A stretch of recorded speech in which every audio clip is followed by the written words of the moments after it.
Well, here we are on the 22nd. We're nearing the 22nd anniversary of the September 11, 2001 terrorist attacks. And this is going to be a special episode between myself, Adam Fitzgerald, and with me today.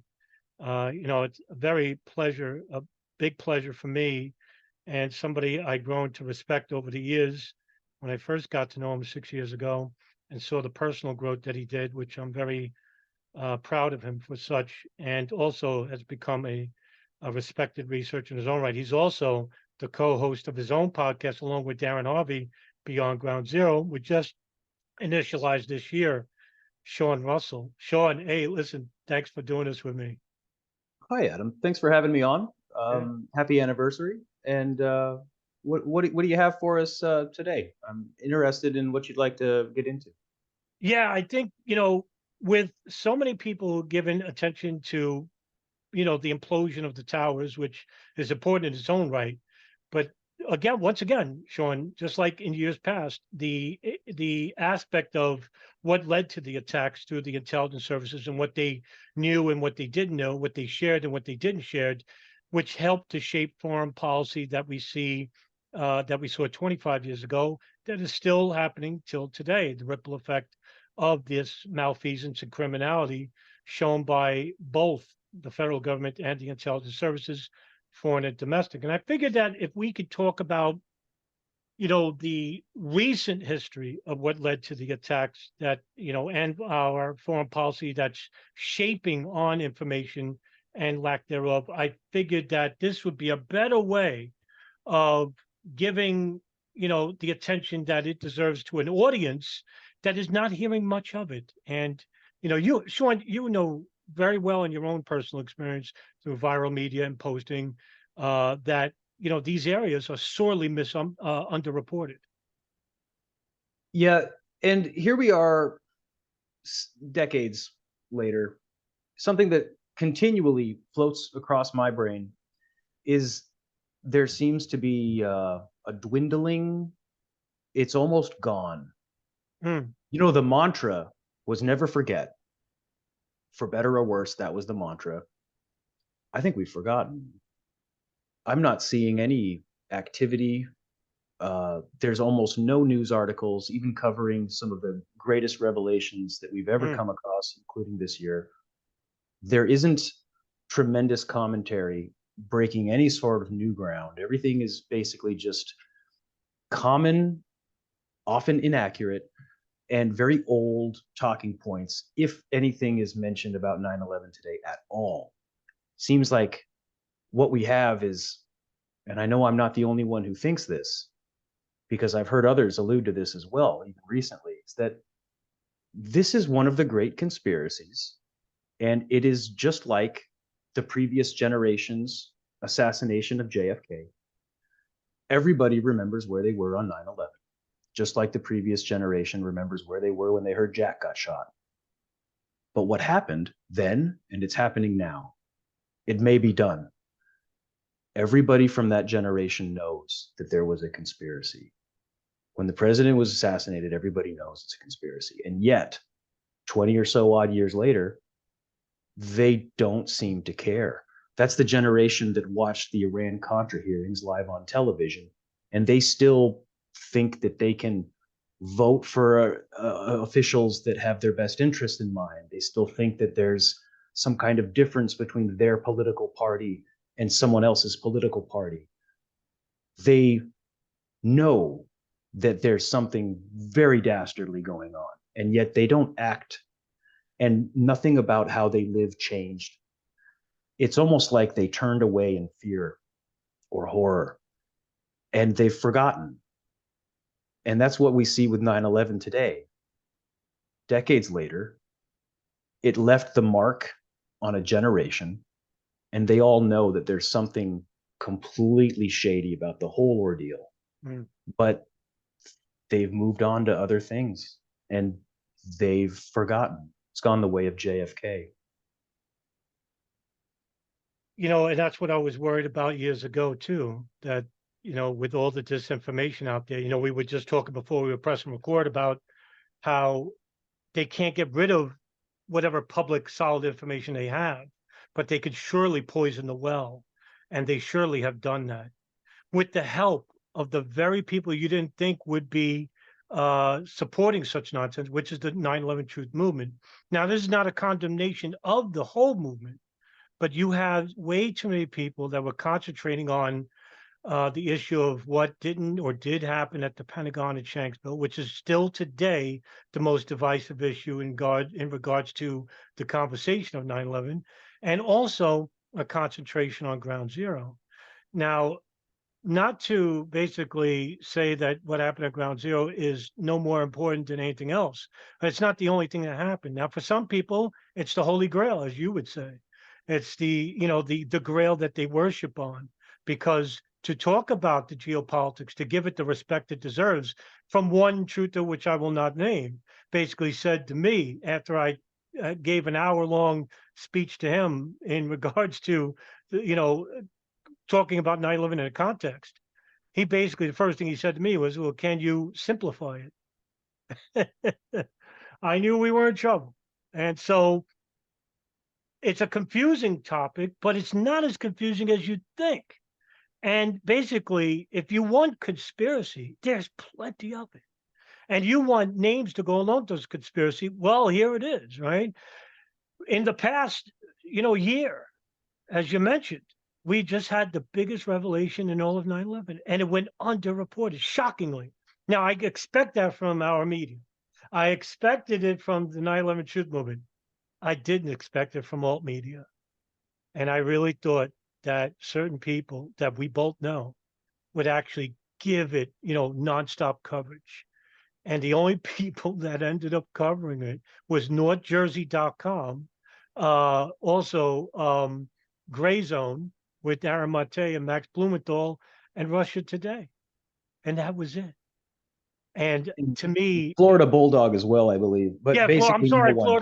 Florida Bulldog. Yeah. Well, Basically Florida no one. Bulldog is what the most consistent, the most active when it comes to 9/11. Most only news organization in the whole country that talks about updated information. So I'm glad you brought that up, because Dan Christensen deserves a hell of a lot of credit, and he's a blessing. I But yeah, believe that's it. Dan may have broke that story actually Yeah, initially. he did. He You're did. talking about the declaration of Donald C. Canestraro That's right. this year. That's Yeah. right. That's where I Which got. is it's really incredible news, but no one in the mainstream truth movement had anything to say about it. Who do we have that are mainstream truth movement people that commented on it? Jason Burmis, I think, did a show where he brought it up. Yes, he did. And Richard, of all Richard people, Gage Richard mentioned it as Gage. well. Okay, that's about two. I can't think of anyone That's it. else. Only That's it. two, really. And I know. Very shamefully underreported story. Yeah. Really, pretty bombshell commentary Oh, from Canestraro, in that it's just the confirmation of the greatest suspicions that many prominent truth movement people, such as like John Gold, mm. uh, we also had oh, excuse me, guys, I'm forgetting your names. Was it John Duffy? Ray Nowalewski and John Duffy. And Ray Nowalewski. So basically, people had been suspicious about this link to the Saudi Arabian GID and the American CIA regarding handling of the hijackers pre 9/11. And now it's like the nails in the coffin, guys. It's like we got it figured out. Everybody else is agreeing with you guys. You have your confirmation about that conspiracy theory. It should be the biggest news in alt media, especially within the truth movement. And it's basically not covered at all. And I think that really does speak to this concept of how people have moved on, or they don't care. Right. Or, I mean, maybe they think that they've just got it all figured out. And so information doesn't matter, or especially if it's information that conflicts with what they think is the reality of the situation, about how everything about 9/11 is a hoax. That's what you see predominantly. If you go into viral media forums to this day, basically most people if they're people. I don't even know if I trust most of these anonymous profiles, but people have Mm. comments like everything is a hoax and everything's fake, and therefore I can't trust any information because everything is fake. So it means nothing. And maybe people are apathetic. They've lost interest. I guess a lot of stuff has happened since 9/11. There's a Sure. lot of reasons why people maybe are looking at other matters. Mhm. But I'm worried that just like the previous generation, who they maybe have an incomplete picture about previous conspiracies, think that they had those things figured out. They must not have figured things out, because how on earth can you have a Donald Trump after you already had a Nixon? Guys, you lived through all this stuff and nothing's changed. Mm. So they must not have figured things out back then. And the 9/11 truth movement thinks that they had everything figured out because they won't accept new information and they won't change their views. Forgive me for being so solemn, but that's how it appears to me. No, it's a reality. It's a sad reality that we're facing, but also, to be optimistic, and of all people, optimism is something that I lack. But in this context, there can be optimism because we've had people such as yourself and Darren Harvey and Ben and Eric from Project New American Century. The future, I like better now than I did 10 years ago. 10 years ago, the truth movement was in full force. I mean, now those people like Christopher Bolin and Rebecca Roth and Pops and Life and Truth, you don't hear them anymore. And the reason why is because basically, as you said, they can only repeat themselves before they get boring. And then, everybody tunes out. People generally are suckers for the truth. And you know what? People such as yourself and, DJ Durban Detonator, who is prominent in terms of posting and filmmaking, they want new information. They're yearning, hey, there really is a conspiracy, but only if it's presented to them in a way that they can understand. And so I figured today, not we're going to prove to you that it's not as complex as you think it is. And I'm hoping that today, hopefully we can prevent it, if we can present it in a way where you basically are following along and basically could see how this event basically took place unimpeded and flawlessly. And here's the real conspiracy: it could have been stopped. And so, like I've always said, Sean, with every human event in history, in order to understand the present, we have to go back in time and start with. So I figured, what better way, but, at the end of the Cold War, something that you yourself have talked about, we talk about it even in personal context. Um, and what happened was basically, Soviet Union invades Afghanistan in 1979, and basically, what happened is, well, just like what we saw in Ukraine, almost coerced to a point where they basically invade. Not to say that Russia itself is a innocent victim. Well, there's no innocent people here, except for the people that suffer under the cause of war. So you have Afghanistan basically a staging ground. And what the United States wanted to do was basically, eliminate the threat that is a preconceived threat of the Soviet Union. And so what did they do? They spent billions of dollars into this CIA program called Operation Cyclone, in which you had a lot of Arab fundamentalists who basically came into war a little bit later and basically saw NGOs, non-government organizations, as a threat. And they didn't want to deal with them straight. So the Americans went through the very entity that they shouldn't have, the Pakistan ISI, which has a long relationship with coexisting with radical fundamentalists, because 95% of the country, and especially according to some sources, most of the ISI is compromised by radical fundamentalists anyway. But nevertheless, that's what the CIA commiserates with all throughout their history. The most radical, the most nefarious, the most immoral sound groups in existence, whether it's political or apolitical. So billions of dollars are spent to the Mujahideen, Afghan and Arab. And who comes along? Well, a young Saudi named Osama bin Laden, who basically creates this organization called the Maktab al-Kinamat, from the Arabic as the Afghan Services Bureau. And basically what they wanted to do was basically have an influx of these Arab fundamentalists that were coming from all over the world.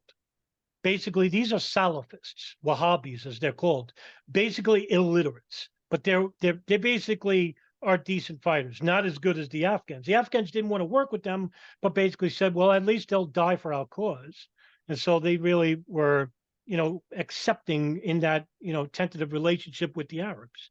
And so this organization grew, and it kept growing because bin Laden had his father's construction company, the Saudi bin Laden Group, to basically help him out with, the millions of dollars that were coming through the organization that would, trickled down to the Maktab al-Kidmat, which basically saw a trickle down effect from the CIA's Operation Cyclone.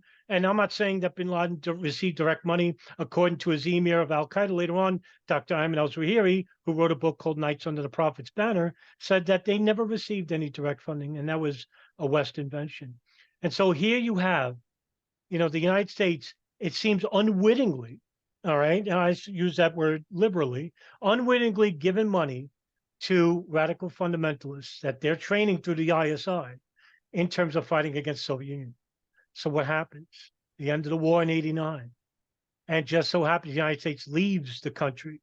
And what happens is you have 2 civil wars in Afghanistan that basically killed more people than the 10-year war previously in the Soviet Union. And then you have the Taliban that comes from Pakistan and Mullah Omar and his group that basically, replaces and tries to take control of the country and says that, they want to, keep Afghanistan under the Sharia law that that they wanted. Nothing more, nothing outside those borders. And so there's a huge fight between them and the Northern Alliance under Ahmad Shah Massoud. And so now you have a war that the United States basically has no involvement with, and with the Soviet Union now declining or destroyed almost, and whatever fundamentalists in the Balkans are fighting against the communists for, the United States are basically just watching back. And what happens? Well, those very fundamentalists that are coming out of these, training camps that the ISI helped to build through the CIA program, basically comes back to the very countries that they came from. And what were those countries? Oh, the United States was one. Great Britain was another. Egypt, Saudi Arabia, Afghanistan. Iraq, Libya, Syria. All the countries that didn't have any radical fundamentalist problems now suddenly have a radical fundamentalist problem. And Sean, you basically did to me, the best episode on your podcast, Beyond Ground Zero, regarding the 1993 World Trade Center bombing. And so, with the radical fundamentalists that were training in these training camps, like Ramzi Youssef, who was born, he's born in Baluchistan, but it's basically he came from another country, and he's also Kuwaiti. He's also Iraqi. Yes, Kuwait, right, Kuwait. Baluchistan, probably. So now he comes into the United States and basically through the training camps in Afghanistan learns how to build bombs. And it just so happens that the FBI was working with an informant named Imad Salem in trying to crack a radical fundamentalist group operating in the Al Farouk Mosque in Brooklyn under Omar Abdel Rahman, who, by the way, just so happens to have a U.S. visa, even when he was on a terrorist watch list issued by the CIA. And so, Sean Russell, here's where you'll come in.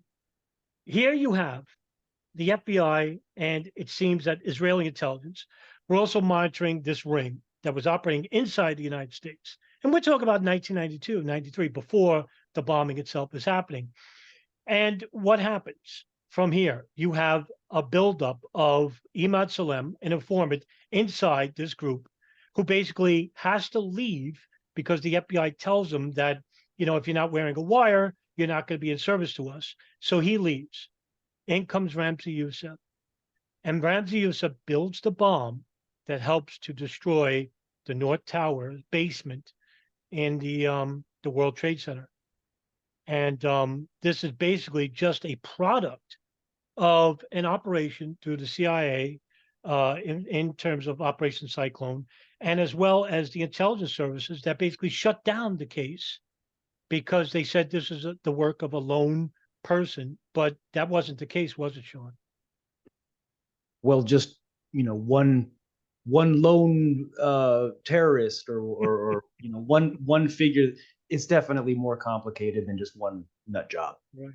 These things typically are more complicated than that. Well, you covered a lot of ground there, Adam. A lot on your plate. Starting back at the end of the Arab Cold War is a fine enough place to go. I think that there's the ripple effect, which goes back further. I mean, if Western interests felt confident that they could be propping up the enemy of their enemy, which makes it their friend, really tentative ally, just like the intelligence services in Pakistan, for example, that you could prop up a force to bleed your opponent and make them just use up their resources, basically directly contributed to the collapse of the USSR. So it seems effective, and I think that there could have been a trend of an opinion about how that type of tactic or strategy, greater strategy, is effective. Because after the world wars, we were already seeing what led up to that in carving up the Middle East into a bunch of basically conflicting states that are not drawn upon their traditional tribal borders or geographical borders. And like each state is basically set up to war with itself, but they're also set up to war with each other. And we had already seen basically the British utilizing tribal forces to defeat the Ottomans. That was the other great empire to fall before the Soviets. So take the Arab Revolt as sort of an example of even before Operation Cyclone. But it's using just the enemy of your enemy, and it's not using your friend. And I think that speaks to what might be a very nefarious game that world powers use today. You already brought up Ukraine. What we see in the world today could be just the next best way that we do it since mutually assured destruction, which is you use non-state actors like privateers in the revolutionary days to bleed and to harass and even sometimes defeat an opponent. Your pirate is going to take out the British ships, or you've got tribesmen in the Middle East that they're motivated primarily off of some kind of religious motivation, or they have like a borders issue, and they're not really your friend. They don't even like you. You don't like or respect them. Like speaking about like how the West would view things and how the East would view things in return. They're not even really friends, but sometimes it could be laid out on, what Brzezinski called the grand chessboard, and that you could be making moves. And where we arrived at today, after a couple of generations of like pretext terrorism in the Middle East, but it also affected Europe and even the West, is we're right back at Russia. We took a little detour, but now we're back on the border, propping up basically right-wing militias. I mean, people today draw comparisons to the Mujahideen with what's happening right now regarding this brinkmanship and tension between modern Russia and the West. But it also looks like the types of things that CIA did in Central America back in the 80s. Again, it's right-wing militants, and it's the enemy of your enemy, because I don't believe that the Americans like these people that are serving a greater goal that aligns with their interests. Gulbuddin Ekmatyar in the Middle East was like, I think he received the most benefit from CIA during Cyclone, which, as you mentioned, was, like the giant operation, like billions of dollars, like the biggest, it was covert for a time, but like the biggest operation the CIA would ever done. But they were arming the most despicable and nefarious modern day pirates. And I guess there's a great big debate about whether they thought that it could ever bite them in the ass afterward, because apparently it did, because terrorism came to the United States not long after. Yes, the Soviets had been basically crippled and eventually collapsed, but it was not very long at all before this Frankenstein's monster was attacking its creator. And we had, in the early 1990s, the thing that had been the dread of Europe and the Middle East for actually a couple of decades, and Americans were just blissfully ignorant of it because it hadn't come to their door. Eventually it did. And that's where you have like the first attack on World Trade Center, for example, which is all connected to weird, spooky connections like the Blind Sheikh. I mean, never mind that we have like the greatest revelations in 9/11 about Khalid al-Mihdhar and Nawaf al-Hazmi, red flag terrorists, known terrorists that are apparently hands off because they're being handled as assets, getting into the United States and then partaking in the greatest terror attack in history, 9/11. Well, shoot, going back to 1993, like these goons are apparently commiserating with the Blind Sheikh, and CIA lets him into the country. And he's a problem. Like, he's a known problem. Basically, the Egyptians wanted to get rid of him. And a lot of the tracing of the origins of what became Al Qaeda has to do with, you know, these guys are problems in their own states, and the intelligence services there don't want them around. The Egyptians are going to make these guys go to prison and kick them out of the country. They all follow the jihad, and from all around the Ummah, they gather up in Afghanistan and, you know, become this punji pit for the Soviets. But it comes back and bites the Americans too. And so you have to wonder, like, they are grand strategists, and certainly the people that are involved in these matters are far more intelligent than I am. Can they foresee this? You know, the big talking point about 9/11 from our officials is that they couldn't have seen this coming. That's how they skirt the issues. They always, we didn't know this would happen. It's demonstrably false, because we know what happened after the 1993 World Trade Center attack was that Ramzi Yousef and his accomplices continued to make plots against the Americans. And that information was relayed to the Americans by like 1995, that an attack that shockingly resembles what would become 9/11 just years later was already in the works, and there were sleeper cells in the United States. They were ready to pull the trigger. They'd already figured everything out. It's just that the guy in charge of it almost got apprehended in the Philippines. Ramzi Yousef had to flee to Pakistan. Pakistan, again, where bin Laden would hide out for years. The intelligence services are playing a dirty game. Even some of their own whistleblowers admit to this. You can just look back in years past when one of the early whistleblowers from CIA, John Stockwell, was talking about the horrendous things that the agency does. They use really, really awful people to do stuff that sort of serves a goal. I suppose, like, if someone's going to make like a moral case about it, they could feel better about themselves and sleep better at night. Oh, well, I didn't murder people or rape people or whatever. It was just my proxies that did it. And so I guess the main point I'm making here is that because of mutually assured destruction, you know, you don't want to trigger something hot. It's much safer if you let a terrorist does what he does, and you didn't do it. You can wash your hands of it. Or you can also play a maybe more challenging game. And I think this is where different powers one up each other, and it leads to the confusion that we face today with trying to figure out something like 9/11. Is then you also play the blame game. You also say, oh, it was the Libyans or it was the Iraqis, right? Then there's this whole nother level of it where you're trying to put blame on somebody. We're all kind of playing around with the same proxies. At least we try to. And your hands are clean if you can get away with it. If you can frame an al-Megrahi or whatever, you know, make it Gaddafi's fault. Or just not even do it effectively and just bomb the crap out of somebody first, and then afterward say, crap, you know, we had that one wrong, but Iraq's been destroyed, so, you know, no time for that moving forward. It's a very grim situation, but all of this is absent in the 9/11 truth movement.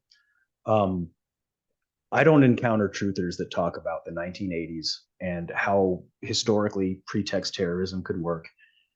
And they've got it at least flimsy when they talk about how Al Qaeda is directly a CIA arm. CIA's never admitted to it. And hey, don't get me wrong, like they admit to certain things, they don't admit to certain things. It's really hard to tell because they're spooks and they have a history of doing really awful things. But you have to play Occam's razor, right? You got to sort of like slice it down. I'm not convinced that bin Laden was acting on behalf directly of the Americans because he wouldn't have needed to. He didn't have the direct motivation or the financial requirements to get funding from the Americans because he was independently wealthy and he was independently motivated because he's inspired by Saeed Qutb, and he's got his ear to the Palestinian who also founded the Maktab. What's his name, Adam? Abdullah Yusuf Azam. Azam. And so like he's independently motivated. Thank you. Right. He's independently motivated. He doesn't need to be doing the bidding of CIA. And if we're to take CIA's word for it, I've always got to take it with a grain of salt, but they said that, look, he didn't want to work with us, is basically what CIA said. They said, look, he didn't work with us, but it wasn't for lack of trying. Right.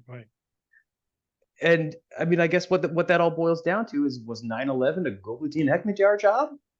It wasn't. It was Khalid Sheikh Mohammed, which is a whole nother can of worms. Right. Because while we have a lot of history about the bin Laden family, and certainly they have some very curious connections, there's not a lot that we can really say for all the long podcasts that we have about the 1993 World Trade Center bombing, et cetera, Bojinka plot, et cetera. What do we really know about KSM is like the real question. And that's a question that never gets floated by the conspiracy theorists. They don't realize it, but they're keeping the conversation just as limited as the official narrative pushers want it to be. Because they're playing off of this premise of who is this OBL guy? How is it that OBL did 9/11? They're asking the wrong question. They should be talking about how is it that KSM did 9/11? And who is KSM? They don't ask that question. So very abstract response to a topic you floated there, Adam, but you covered like decades of world history. And so I wanted to just kick you back my thoughts on that. It's spooky and it's suspicious, the whole lot of it. But playing Occam's razor, I think it's just as likely the Americans just got bit by their own attack dog than it is the Americans intended to inflict a wound on itself. I'm not convinced of that. I'm not team self-inflicted wound. Not yet. Well, let me piggyback on a point that you made about the CIA's involvement with bin Laden and why you don't need CIA involvement with bin Laden. Saul Alinsky once said, the action is in the reaction. And so just like with every other fundamentalist of the Salafi nature, they do have an invigorating motive to attack the United States. And the State Department, who lied about this after the 9/11 attacks, well, they hate us for our freedoms. Well, that's not the case. And just like I said in an interview I did, I forgot the name of the person, about a couple of months ago, Cheetash actually interviewed me. And basically I said, of all the years of studying criminal psychology, the Arab fundamentalists are very unique in that they will tell you why they're attacking you. And they'll do it before even attacking you. And if you take a look at what Ramzi Youssef said in his sentencing and what bin Laden has been saying throughout the 90s, has nothing to do with America being a Christian nation or that we are atheists, has everything to do with foreign policy. And this lines up well with what I wanted to talk about as well. Foreign policy regarding two major countries, Saudi Arabia and Israel.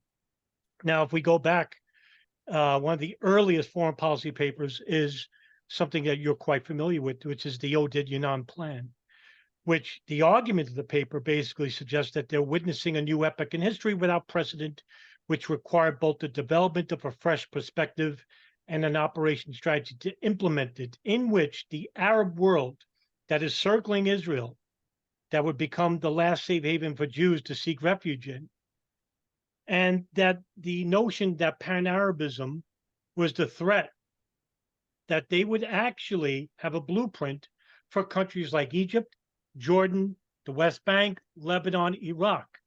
Now, remember, these are all the countries that didn't have a fundamentalist problem. And it wasn't until this paper came out, which, by the way, is conspiracy, fringe conspiracy to a lot of people in the media. Well, this is actually a foreign policy paper, and it comes from an individual who worked into the area of Sharon. He's a former advisor named Yanon, and Yanon himself, Oded Yanon. And basically, he was a former senior official with the Israeli Foreign Ministry, and also later on became a journalist for the Jerusalem Post. And the paper goes on to say that they need a fracturing of the Arab community in which they would implement governments that would be acquiescing to Israel's views, or to have these dictators destroyed with a fundamentalist problem that they didn't have before.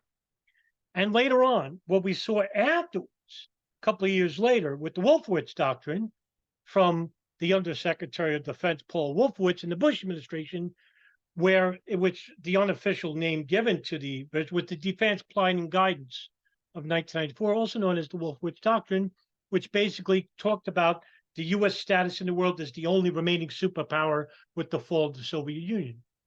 And what happened was they needed Iraq to basically become the country destroyed, and to have different sections of the country governed under a government that would acquiesce to the United States. And to a lot of people, Sean, this is all a conspiracy to basically destroy the countries that would basically be an ally to us if we had a rational and moral government.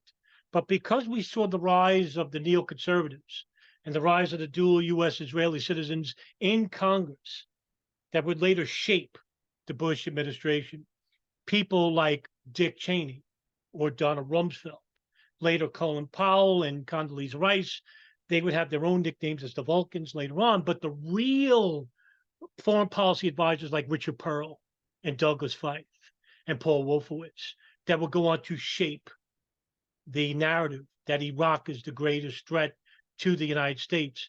Meanwhile, countries like Saudi Arabia, Bahrain, Pakistan, that helped shape the fundamentalist Al Qaeda and later the Islamic State, groups like Abu Sayyaf or groups like Jemaah Islamiyah in Indonesia, groups that didn't exist because of this Operation Cyclone. And now with this neglect from the United States government, this neglect from the intelligence services that made these groups grow and react to the foreign policy of the United States, Israel, and Saudi Arabia, which gave rise to the Gulf War and the invasion of Iraq, in which bin Laden even states throughout the mid-90s that this was a reason why he wanted to attack the United States. And also the Palestinian problem in Israel, which was facilitated by the United States, ignoring the Palestinian problem, as well as the 500,000 people that died, men, women, and children, sick, elderly, through the Oil for Food program in Iraq in the first Gulf War. So, Sean, I know that's a lot again on your plate. I just want to get your thoughts about how foreign policy shapes the radical fundamentalist problem, which is basically reacting. And I would say that I'm not saying that what bin Laden or Ramzi Youssef was doing was right, but now I give a new perspective. Like, now I know why they attacked us in the first place. Would that be a little bit too much, or is there something I'm missing? Oh, excuse me, I was on mute. That's exactly right. And that's exactly the conversation that the truth movement should really be starting with. Because I think that we get ahead of ourselves with these conspiracy theories. I think we jump to conclusions often. And I think we get ahead of ourselves in defining the question wrong from the get-go. I think we're asking the wrong question from the get-go. And you exactly illustrated the point that I try to make when I can actually have a real conversation with someone and not have to get over hurdles like how the airplanes were suspicious, to actually get to the meat of what this matter is. And that exactly is illustrated by what you just pointed to. Like, for example, there's the problem of public perception. There's the problem of being lied to about 9/11. There's the problem of the public were misled, led into an unjust war, and it only spiraled out of control from there. Well, what was one of those main memes that infected the Americans and largely the coalition partners and, you know, pretty much the Western, like with air quotes, world? Well, that was this whole concept about how the Ummah, the Islamic world, hates Western progress and modernity, that it just does not like what the Christian world has done. That they just don't like blue jeans or television or music with stringed instruments or like you name it, right? They hate all of that. And that's not what Ramzi Youssef said. That's not even what bin Laden said, regardless of how exactly connected bin Laden is to something like a 9/11. Look, bin Laden issued the fatwas before there was ever a 9/11, before there was ever a worst terrorist attack in history, and a truth movement, and a deeply flawed commission, and a fallout with the wars, and a war on terror. Before any of that, look, bin Laden said, hey, you guys are offending some sensibilities. You're exploiting my part of the world, and you're treating us like stepping stones, like we're some kind of obstacle to you, like we're some kind of stumbling block that you're going to turn into a cornerstone to build something off of, and it offends our sensibilities. We don't like that you're trying to use the holiest site. I'm not religious, I'm an atheist, but to them, we don't like that you want to launch a bunch of fighter jets from our holiest point on Earth just to kill us. They don't like that. And of course, the unwavering support for Israel, and they have their own set of problems, like the Palestinians. So there's no mystery about why someone like a Ramzi Youssef does what he does when he bombs World Trade Center in 1993. He talked at length about it because you guys are hypocrites. It's not because you wear blue jeans. It's because you bomb people with horrible, like basically the same things that you would accuse an enemy of doing, like using, I don't know, chemical or biological weapons, or, you know, basically despicable, illegal war crimes. Well, you commit yourselves. You're hypocrites, and you also are killing us. They feel attacked. And when bin Laden tells you 3 times, he warned him, if he's already shook his stick at the snake 3 times, he's permitted to kill the snake, basically. And that's what happened. It was maybe ignorance, maybe pride. The Western powers didn't take it seriously, which is quite peculiar because apparently we were trying to get our fingers into it. Not just the Americans, it's also, you know, the British, the French, you know, like the Western imperial powers had kind of been playing around with this issue for a while. Maybe they thought that it's easy because, like, you know, the British had basically ruled the world at one point, and they thought that they could just step on brown people infinitely, and it would never run out of gas on, you know, they could just keep doing that. Whatever, the Middle East, Egypt, you know, whatever. You're just going to be India or Hong Kong. You know, we're just going to take you, and you're not going to do nothing about it. You're going to learn to love us. And certain people eventually they became terrorists. You know, you got into the really, really key point of the strategy. For whatever their motivations, the strategy that was implemented is where we arrived at. And I love that you laid out some of those key, they're like mutations of each other. I already alluded to Zbig Brzezinski. But I don't think what we're playing around with here is exactly the Brzezinski plan. I think it's, as you pointed to, I think it's the non plan. And this strategy of Iraq, you know, the operations that the Americans held, it took several years, but eventually Iraq was taken out. Now, the reason I think that we have some mutation going on is because actually, if we're just pointing to like dual citizens and like basically Israeli firsters in the Bush administration, well, the Israelis kind of wanted Iran to be taken out. It's kind of always what they wanted. So settling for Iraq would have been a little bit of a concession on their part. They actually didn't really want Iraq, but apparently everybody could sort of agree that it lined up well enough. And so I see it as being sort of a compromise by all these parties, because we've got like the Americans, we've got the Saudis, we've got the Israelis, like probably the Pakistanis to a degree. Everybody's kind of in the mix here, and everybody has their own certain agenda and their own certain goals, but there's like a convergence, and that's the perfect storm that is 9/11. It doesn't happen unless the certain prerequisites are lined out. The stars align. Boy, they sure did. It was a perfect storm. The alignment of the policy of containment, because we have always been interested in boxing in the communists, either eliminating them or surrounding them. And well, getting involved in the Middle East puts you right there on one of the important border lines of the Russians. We see it today. And it's just like, you know, you've got to fortify the Pacific, for example. So there's a certain American interest in getting involved in the Arab world. The big driver is going to be the Saudis and the Israelis. And that's why I'm always looking at the Middle East.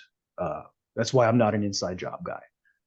I think the Americans are partaking in it, but I don't think the Americans are implementing it. And I want to try to talk through some of these strategies that you alluded to. And that's why I have this position. What it looks like is the clean break strategy. It doesn't look like Brzezinski's, you know, it looks like clean break. And what is clean break? Well, it's Oded Yinon light. It's a mutation of Oded Yinon. And it's to basically deal with the fact that ever since Balfour, the Arab world has been really, really upset about what is basically a settler colonial project on their doorstep. And there's a lot of unchecked aggression, and there's, you know, the Israelis' own versions of their own heinous crimes, just like the Americans commit. And the Saudis have kind of a pass because they control the oil reserves, and they don't like a Saddam Hussein right next to them playing around in the oil market, and they don't like him threatening their border. They don't like the fact that Saddam Hussein is like creating the most powerful army in the Western world in modern times. Like he's out of control, and he's not subservient to our religious perspective. He's more of a nationalist. He's not an Islamist. So there's a conflict there. And I mean, really talking about, you know, Iraqi pretexts, 1993, 9/11, and the fallout from it. Well, that's Arab nationalism, as I alluded to in some of the Beyond Ground Zero shows. It's like the most heinous crime. If you're going to piss people off in the Middle East, I suppose one way you could do it is to be the communist Russians. That's one way to piss them off. And I think you can make him even more enraged if you're an Arab nationalist, because apparently now you've got not only the Saudi Arabians, but you've also got the Israelis that don't want that. And the Israelis don't like the Arab nationalists because it means that the Arab world might actually get their act together, and they can only fight off the Arab Republic so many times. Like they already knew that it was a close call in 1973. Look, the Israelis, they beat the Arabs multiple times, but even they knew they had to do much, much better. So considering that after the Yom Kippur War is when Saddam Hussein starts to ramp up Iraq and turn it into military power, it's also when the Israelis are thinking about ways that they can defeat the Arabs if the Arabs get even more powerful, because they felt it was a close call then. They even had to strike first in previous Arab-Israeli wars to get the element of surprise and thus victory. They knew that there had to be other ways of dealing with it. And so thus you have the clean break strategy from the Oded Yanon plan. And then you got America thrown into the mix because there's nobody more powerful than the Americans. And as you alluded to, finally, with the W. Bush administration, there was a lot of interests in basically following that inclination that was what the Israelis wanted, which was to eliminate their enemies. Because I mean, they're all on their own out there. The Arabs are going to kill them. They have to do something. So many Arab states have made it like clear policy that they hate Israel and they want to destroy it. So they have to do something. And so, well, the big brother is America. And the Americans, by the time you've got like a W. Bush administration, is swarming with neocons, which it's a great irony. You know, the W. Bush administration is where you see like it's just off the charts neocons. There's a lot of like ultranationalist war hawks that aren't necessarily like Zionists. They're just sort of like war profiteers and ultranationalists. But you got a lot of basically Zionists, and they're going to defend Israel to the end because of like religious point of view and basically identitarianism. They have a lot. They have a lot of stake there. But it's the fact that if you consider that W. Bush's father thought that the neocons were insane, it's quite peculiar and interesting to consider that what you have with the W. Bush is basically like he's basically right on board with the Zionists, but his father wasn't. HW thought that the neocons, he called them the crazies in the basement. Right. And so after a Bill Clinton administration, it almost seemed like the crazies had escaped the basement and were maybe running the asylum. So that's my, again, abstract answer to a very broad topic and regarding things that probably should be talked about more in the truth movement. I think that's the problem that we have today, is that there's no context shown in regards to a lead up to a 9/11 or 93. And that the context is there. I mean, this is everything that we're discussing right now is not something that's speculative. This is recorded history.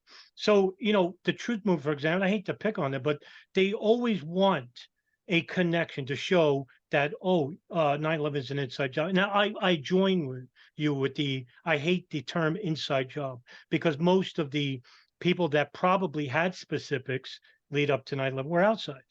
That's Israel and Saudi Arabia through the intelligence services. And not to lose sight about the intelligence services and their monitoring of Al Qaeda, for example, because according to certain people within the Bush administration and also to the leadership of the CIA, was that there was a lack of information. But I'm about to show you that there wasn't. In fact, there was an overwhelming amount. And this is the real conspiracy of 9/11, is that the information that was there. And this is not talking about specifics because that's the only thing that's missing, but just to show you how invested they were in regards to Bin Laden and Al Qaeda. Well, I like to go back to a conversation I had with the chief of station of Alex Station, Michael Shoy, who I had on the show. And basically, he states that they were knowing of Bin Laden as far back as 1992, something I have alluded to, but I had no proof. And so here you have the CIA interest in Bin Laden as early as 92. Could have been earlier, much before, but let's start from there. With him living in the Sudan and with the CIA and the NSA basically listening to phone calls that they were using, satellite phones. So fast forward to 1996. He goes back to Afghanistan after being ousted by the Sudanese government under Hassan al-Turabi, under pressure, under President Omar Bashir, who basically was under pressure from sanctions of the United States. So bin Laden returns back to the genesis of Afghanistan. But it was an incident, not related to anything that it was happening in New York. An individual by name Zia Khalil, who has connections with Al Qaeda, basically was monitored by the FBI for his connections with Hamas, nothing more. And it just so happens he was buying a satellite phone. The FBI knew this through a storefront in Long Island called, I think, O'Gara Satellites was the name of the store. And satellites back then, they were big money. And they were, they had huge phones that the Miami Vice would use. As you can see, these huge satellite phones, right? So, but they were very expensive. And the FBI basically told the NSA, National Security Agency, if they could actually crack the phone because they wanted to know what numbers were calling from it. And it just so happens that the phone was decrypted, meaning that the NSA could basically intercept calls that were coming from it or whoever they were calling to. But the phone didn't stop there. It actually went to an associate in Virginia named Khalid al-Fawaz, who was actually an Al Qaeda head of the London office that was basically acting as a spokesman for Al Qaeda based in London. But it just so happens he was in Virginia. That phone then went to Tora Bora, Afghanistan. And it just so happens that the FBI landed on, incidentally, a gold mine right at their doorstep. But it wasn't the FBI. It was the NSA, the one agency hardly anyone ever talks about. And so here began the operation of listening to phone calls from bin Laden to a house in Yemen. And it just so happens that this house was owned by an associate of bin Laden from the Afghanistan days named Ahmed al-Hada, who's an associate. Well, who's this person? No seemingly big issue, but it was what began as the most surveilled house in the world starting in 96. But not to lose sight of this, because you also brought up an incident that has a lot of interest with the 9/11 attacks, and I think is the genesis of 9/11, and this is the Bajinka plot. And just to give a little bit of history, the Bajinka plot was actually co-authored by two individuals, two people that you named, Ramzi Youssef, the author of the bomb used in the 93 World Trade Center bombing, and his uncle, Khalid Sheikh Mohammed. Now, at this point, Khalid Sheikh Mohammed is a nobody, but it just so happens the FBI knew about Khalid Sheikh Mohammed through an investigation that he sent a $5,000 or $2,000 MoneyGram ticket to Mohammed Saleh, who just so happens received this and used this in the operation. So there's one FBI agent named Frank Pellegrino who says, I'm going to find out who this guy is. And it just so happens they said, oh, it's a waste of time. Nobody knows who this guy is. So he starts trying to monitor Khalid Sheikh Mohammed all around the world. And New York Times actually ran an article that Khalid Sheikh Mohammed was, traveling all throughout the Philippines. And just so happens he made a trip to Israel, of all places, I think in 96 or 97, incidentally enough. And I'm not saying that, I don't know who met him there, why he traveled there. It didn't explain. So we'll just leave it at that. Nevertheless, here's an operation co-authored by these two men and associates like Wali Kahneman Shah and Abdul Hakim Murad.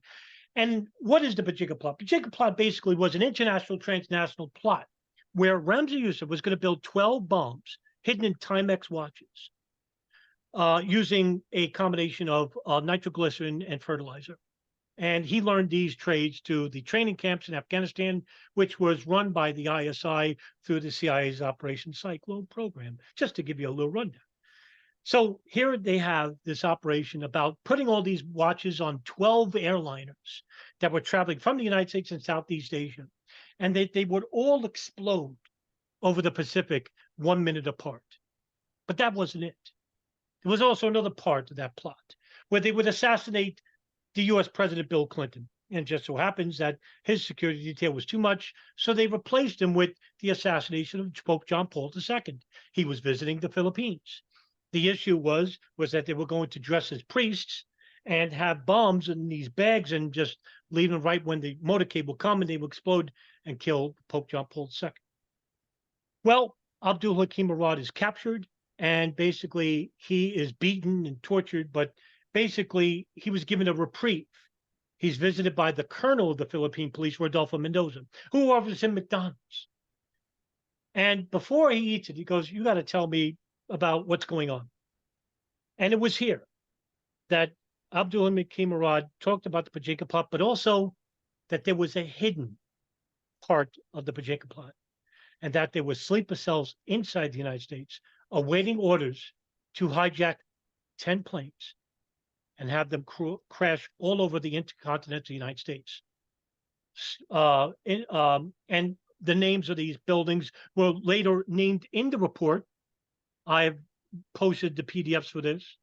The Pajika plot reports by the Philippines police is of public knowledge. And named in the plot was the Golden Gate Bridge, the Sears Tower, the World Trade Center, the Pentagon, the Capitol, the White House. We're talking about 1995, as you would say. Okay, this is 6 years prior to 9/11. And so the Pajika plot, the jig is up. Now the FBI gets a hold of the report from the Philippines police, and according to the then director Louis Freeh, he basically didn't do much of anything with it. Now, what I'm going to do is I'm going to play a video regarding Rodolfo Mendoza, in which he talks about the Pajika plot. And what I'm going to do is I'm just going to I'm going to share the screen, but with sound, so that everyone can hear it. And here he is. And this is the only interview that I know of on record where he talks with a reporter from the Associated Press. And this is weeks after 9/11. Listen what he has to say. Sa internet may mga newspaper clippings sa US.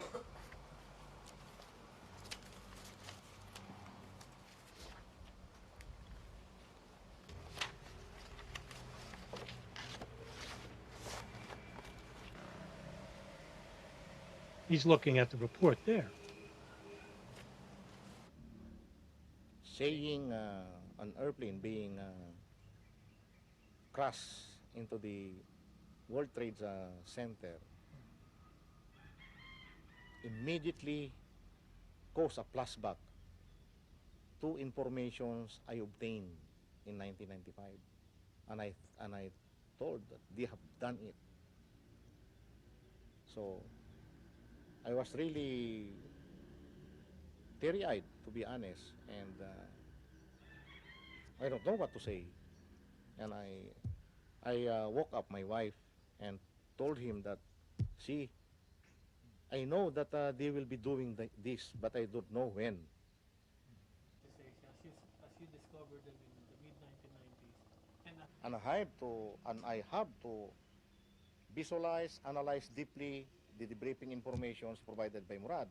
But when we discuss his pilot training and other training of some Arab nationals in the U.S., I have reasons to believe that that plan during that time is already in effect and is existing. They are in the stage of preparation. And they knew back in 95, 96 that this was going to be the case, that planes were now being subjected to terrorism on the security and lack thereof. Movements in the Philippines, and the Philippine government during that time allowed the full cooperations with the United States insofar as international cooperations against terrorism. And I know that we have passed that information to our American counterparts. Important lessons, I think, They just didn't act on it. derived from it could have possibly delayed it more, because you cannot stop a fanatical group. Maybe you can delay their actions. Maybe before doing their actions, they have to be neutralized. What I mean is, if there is really a serious initiative to investigate these informations, what caused afterwards is possibly a delay or possibly neutralizing the people who are supposed to implement the plan. And so, all right, here we have another issue regarding intelligence being closely monitoring these fundamentalists. It's not like, they create these terrorists and they just create them with the advent of attacking the United States. No, what we're trying to show is that they already have the motivation to attack the United States. And not only that, I'm willing to proposition that the intelligence service had enough information at their disposal, whether they can act on the information and intercept these people. Now, going back to the Yemen hub.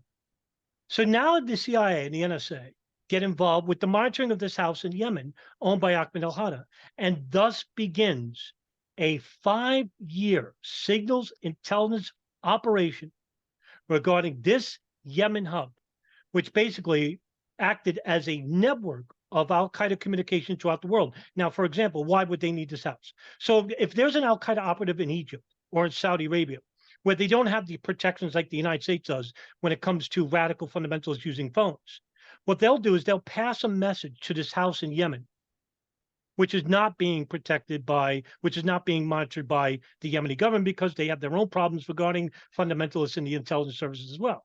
But also at the same time, you have this worldwide network of Al Qaeda people, talking about what? The Yankees or, whatever. No, they're talking about operations. They're talking about operations that would affect the United States, Israel, and Saudi Arabia, foreign policy or reaction to it, terrorist operations. The only thing missing are specifics in what they talk about in these phones, something that no one ever talks about. And so here we have, Sean, an overwhelming number of intelligence services.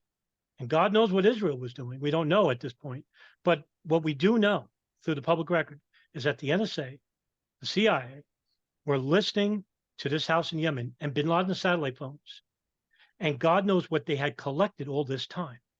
And so, Sean, here we have a number of agencies who would later claim that they didn't have information.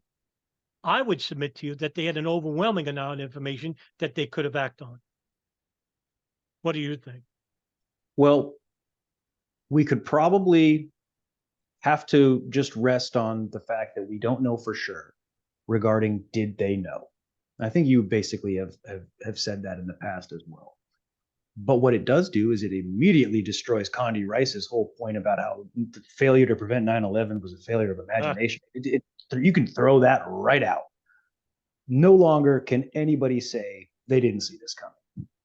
Because as relayed there by Rodolfo Mendoza, the details of a plot which is shockingly similar to 9/11 were known to the American authorities, even FBI, mind you. This isn't like this kind of thing that was like withheld by CIA or NSA. It wasn't like this kind of thing that didn't make it to the domestic security services. FBI even knew. So the possibility of a 9/11 is not something that they can just sit back and say, hey, look, we didn't see this coming. Exactly what they said on the phones, that's another. There's some dispute about exactly when KSM comes in contact with bin Laden. It might not be until something like 1997. So they probably still had some time to get some information. But you have to wonder, like, was the planes operation discussed during all those years? Somewhat playing devil's advocate here. I don't know. We don't know what they said on the phones. But they were paying close attention to the parties that were involved. It's like a main topic. I'm glad that you picked these topics, by the way. These are like, these should be like the key talking points of the truth. These are really like the things that we got to be digging at because there's something there and we need to know more. I don't need to hear another person tell me that they want the 85 cameras because it was a plane. We've established that. You follow me? What we don't know is what was exactly said over those phone calls. And CIA and NSA are withholding their information. And we already know now, after basically the 28 pages and the Encore files and the Castro memo, like, look, CIA was playing around with Midar and Hazmi, at least. And we're not 100% sure who the Israelis were playing around with, right? So they knew something and they're covering it up because they're trying to fall back on this lie that was their first skirt the issue thing was, hey, we just didn't know that this kind of thing could happen. They're probably avoiding any sort of like real concrete information because then it would destroy that lie further. Thank goodness for the truth movement because they think that none of this stuff before 9/11 exists. The Malaysia summit meeting, the fact that the KSM network in the Philippines previously had all been uncovered. Hey, you know what's really disturbing? I don't remember.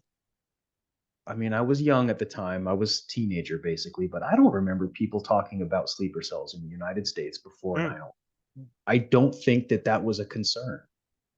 We had no care or worry about Islamic fundamentalist terrorism in the United States. It was always something that happened over there, and then Chuck Norris would go over there and fight the bad guys. It wasn't something that happened here. Whereas what we know is, at least according to Mendoza, and the conspiracy theorists can sort of say, well, hey, why is Mendoza telling me the official story, right? How come Mendoza didn't tell me about Operation Northwoods? Look, there's no reason for Mendoza to be giving you some kind of story. He told you what he discovered. Is Rodolfo Mendoza a neocon? Like, is he feeding you some kind of disinformation? Good point. He told you that there's sleeper cells in the United States. They're ready to do something that looks exactly like 9/11, or at least what 9/11 probably potentially could have been, because we know that there was additional planes targeted. There was other possibly even land attacks. And there's a bunch of unanswered questions about potentially land attacks like truck bombs. It's already been told to the Americans. They know that something like a 9/11 is ready to happen, but it wasn't giant news. Where was the scare about sleeper cells in the United States in 1996? Maybe we were too worried about neo-Nazis or something at the time, but we weren't concerned about these Arab terrorists. We don't know what they said on the phones, but we know that the CIA's got fingerprints all over Midar and Hazmi. And we know that Khalid al-Midar is the husband of Hoda al-Hada, who's the daughter of Ahmed al-Hada at the Yemen hub. Yemen, incidentally, I believe that's where bin Laden was born, right? Isn't he not actually a Saudi by birth? He's Yemeni. His father was Yemeni. In Yemen, where all the information is moving through. And the CIA and NSA have two pieces of the puzzle each. They got a piece each, but we don't know what was there. So, I mean, gosh, guys, maybe some of these people that have money to spend on 9/11 awareness, maybe they could be trying to get the phone calls or transcripts from the Yemen hub instead of digging at the 85 cameras, which even if you got the cameras, it probably doesn't show what you want to see. It's interesting, right? How we get really locked into certain things in the conspiracy theory and truth movement. We get really locked into certain things, and then we don't pay any attention to the other stuff. Everybody talks about Northwoods like it's something that is special or rare. It's not. It's really common. You can hear all about Northwoods on like the biggest podcast on earth, the Joe Rogan show. He'll tell you all about Northwoods again and again and again. It's not special. It's not hidden. Nobody talks about Bojinka. Mendoza probably thought when he heard the news about 9/11, he was like, oh my God, they did Bojinka. It's probably what he thought when it happened. Yeah. Because we know that that's what Ida Farraskal thought. She was one of the national police who was involved when they apprehended Murad and the interrogation, and they got the laptop and they found all of the information about, oh my God, what are these guys doing? Farraskal has said in an interview, which was reported, about how that was what she thought it was. When she got the news, it was like late at night in the Philippines when 9/11 happened, but she woke up out of bed and somebody told her, look at the TV. And she said, oh my God, Bojinka. She didn't say, oh my God, Northwoods. Good point. Good point. If any of these conspiracy theorists knew about what was going on before 9/11, hey, admittedly, I didn't. I only found out about it afterward because I was starting to ask questions about, hey, could bin Laden have done this? That's the only reason I found it out, because I was like, hey, maybe bin Laden didn't do it. Okay, well, who's KSM? And then from there, backtrack to the stuff that was going on that nobody talked about back in 1996. At least as far as I could tell, I must have been in the wrong circles because I don't remember it being a big deal. Nobody talked about sleeper cells then. They were going to hit World Trade Center, and Mendoza told the FBI that. We're going to hit trades and the Pentagon. Exactly 9/11. And they knew it in 1995, 1996. The information is there. That's my thoughts. And this is, like you said, this is the epicenter of the attacks. And what's missing is that, yes, we had information at our disposal where we could have had, stricter security measures to, say, immigration naturalization services regarding certain countries like Saudi Arabia or Pakistan, or by, enforcing stricter security measures at the aviation industry. That didn't happen, even with the report released to the FBI. And Adam, it could I doesn't- interject? I think you just hit something great that I'd love to comment on. Sure, yeah. Stricter measures. Now, FBI said at the time, I believe it was in their annual summary, in their annual report. This document is available from their reading room. The 1996 recap. They said that they were going to implement some additional, like they were going to address the airline or transportation specifically, the transportation security measures. I have to wonder about that because they had the information about Bojinka and they said they were going to do something about transportation security in 1996. Did they hit the mark? Did they do anything? I'd like to know. They said they were going to, but the key point that I wanted to interject here was, they said the same thing after Pan Am 103. That was over a decade before 9/11. They had a lot of chances to deal with this aviation terror. Look, they basically said, hey, we're not going to let another Pan Am happen. It's really weird that Bojinka almost happened if it weren't for the people in the Philippines. It wasn't the Americans that stopped it. What? And 9/11 happened. Yeah. There probably shouldn't have been a World Trade Center bombing after Pan Am 103. They probably should have figured this stuff out. So that was my quick thought there on the point you were raising about, security measures and, the FBI being aware of it.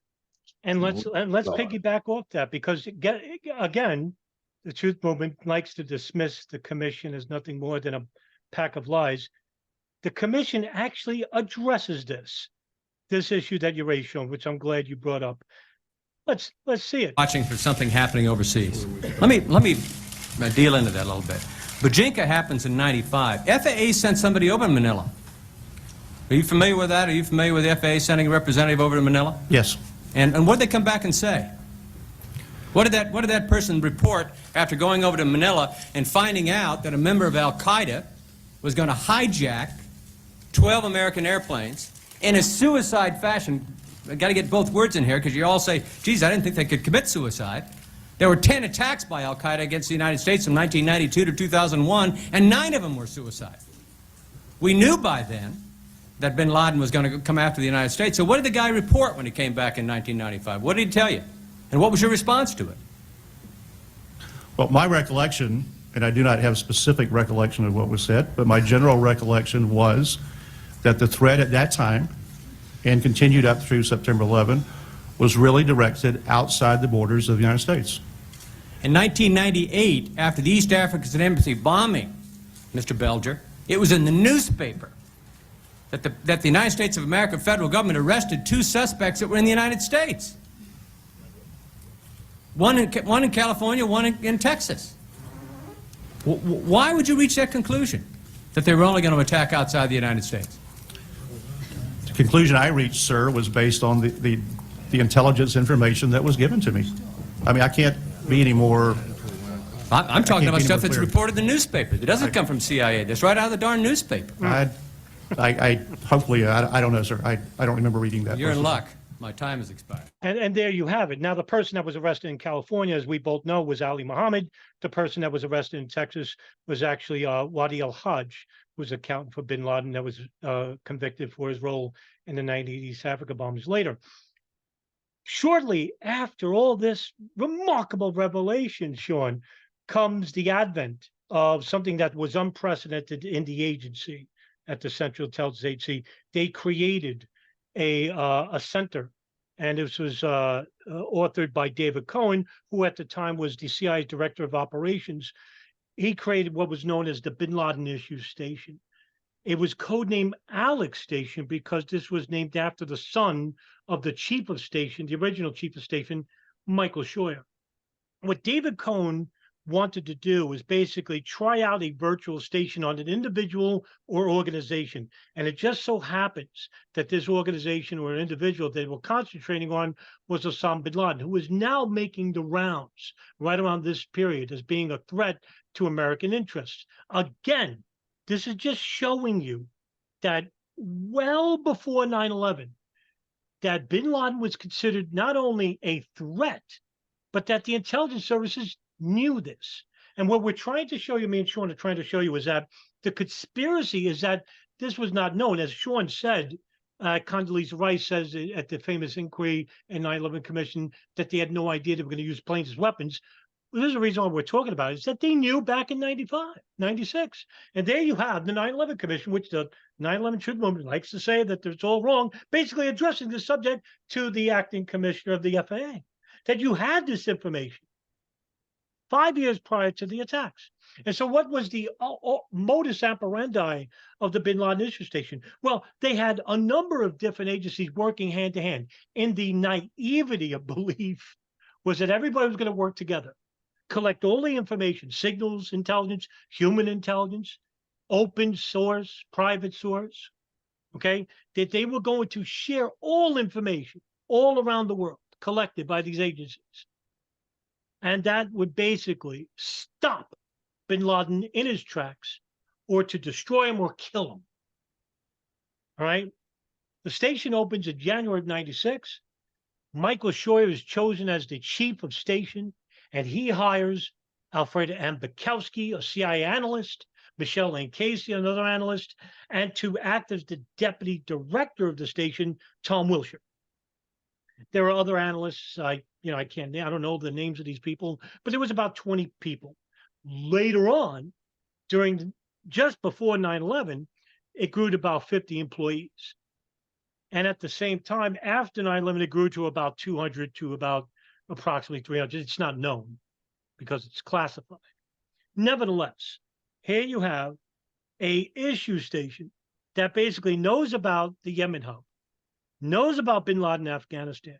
You have the NSA, the CIA, the FBI, all working together, collecting tons of information.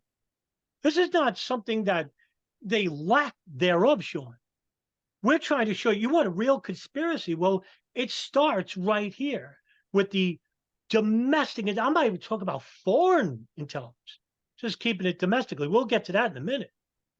But here you have a bunch of agencies working hand in glove, collecting information. Now, the problem begins later, where Scheuer, who is so combative with the FBI, especially with the head of the counterterrorism center, John O'Neill. You know, he gives that infamous speech at the Senate hearing where he says that the only good thing about 9/11 was that the World Trade Center collapsed on John O'Neill. Just stunning. It just goes to show you the mind of these people at the CIA, right? Later on, we find out Alfred M. Bukowski is nicknamed the Queen of Torture. Nevertheless, you have a bunch of analysts working at the station. Now, this is surprising because according to certain people in the CIA under the counter-trail document, this is unprecedented. The information not comes from analysts, because there's only two types of officers at the CIA, analysts and field agents. But when it comes to operations, it's the field agents on the ground collecting the information, which is then handed to analysts. But here you have a bunch of analysts running the field agents on the ground. So in other words, it's the analyst's job to discern what information they act on, what information is shared. And what we already know, Sean, me and you, is that information was not gleefully shared with anybody. And that the NSA, who was running their own operation, listening to the Yemen hub, you have the CIA building a listening station because the NSA wouldn't share information, all of it, with the CIA regarding what they heard on the phones. And Scheuer actually has a big argument with the NSA's signal directorate Barbara McNamara, in which McNamara says that if you basically uncover this operation, we will sue you to up the yin yang. Scheuer backs down. Now, Sean, I would submit to you, the only thing missing at this point is specifics. We don't know whether 9/11 was talked about in these homes. We don't know. I mean, I would probably make a good argument, probably was, but who knows? But nobody talks about these issues. Nobody brings this up, as you say, nobody in the truth movement anyway.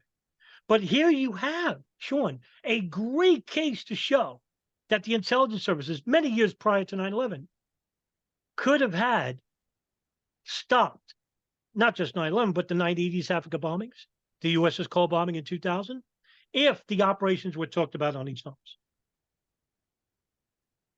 Well, Scheuer himself would comment that they had accumulated a great wealth of information about Al Qaeda. He's even at one point said that they had the most information about Al Qaeda. So, I mean, take that for what it's worth. That must mean that they had a lot of details, because what that means is more information on Al Qaeda than any terrorist organization ever.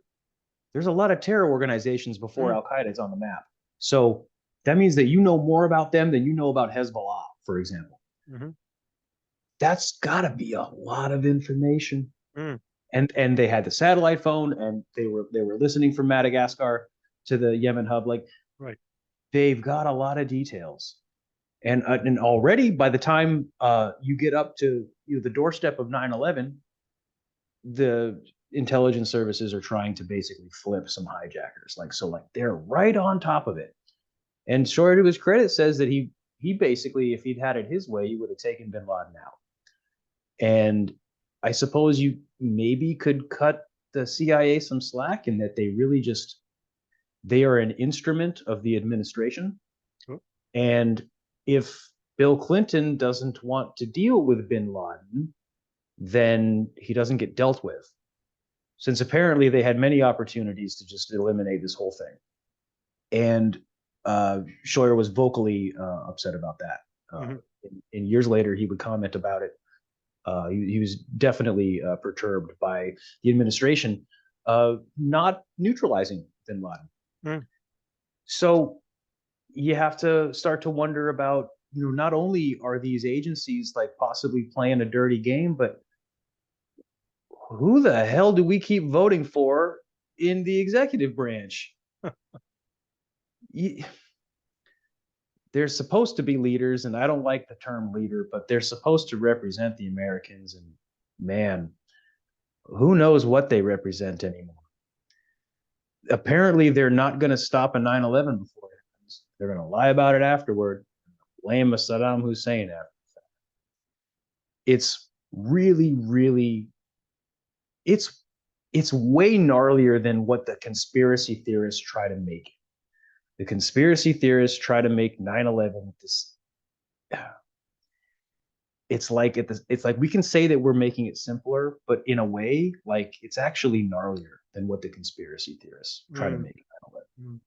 Sort of simpler in that it just makes more real world sense to say, oh yeah, well you gotta they let it happen. They knew something was coming, and they knew that they could use it. And they let it happen. Like that's like sort of a way to make it simpler than they hoaxed all this stuff, and they have all these crisis actors, and they switched a bunch of airplanes and all this stuff, like all this Hollywood machinations. But in the same time as that it's simpler, it's like actually kind of more gross and creepy what maybe they actually were doing. Look, the fact that they have their own bin Laden issue station and they still don't stop a 9/11. Like, shoot, they created their own office for it. This would have been like around the time that bin Laden is making his intention clear. He's not just getting shot by Russians in Afghanistan. He's made it clear that, I'm going to do something bigger than just get shot 4 times in Afghanistan. I'm not just gonna be plinking at Russians. I'm actually gonna do something significant, and the world will know my name. Like, he's issuing fatwas by the time that they're like listening to all of it. Bin Laden is being very outspoken. He's like, yeah, okay, the Americans, I'm going to warn you approximately 2 to 3 times, and then I'm going to wage war on you. They know that it's coming. They have to. I guess really what it comes down to is like, do they misinterpret what's going on? Like, again, devil's advocate. Mhm. Do they really grasp the gravity of this? Like, do they not understand what they're listening to? Is it that they don't speak Arabic or Urdu or Farsi? You're like, do they not get it? Do they have some kind of limitation in their appreciation for what they're observing? Like, maybe they've never seen an elephant before and they're trying to describe an elephant, right? Maybe. But Bin Laden Issue Station, it's devoted to dealing with Bin Laden and his group Al Qaeda, and that's after he's no longer just a mujahideen, or he's no longer just, as Shoyer put it again, a Saudi ne'er-do-well. He's something special. Mm. But they fumble it again. So do they keep fumbling things so that something can happen? We don't know until we can listen to the phone calls, I think. Right. Because all we know is that they're observing it and they don't take action. That's all you can prove. You can say, okay, well, they're watching this thing, but they don't stop it. And it goes through stages, and they don't stop it, and they don't stop it. You don't know. But it looks really weird.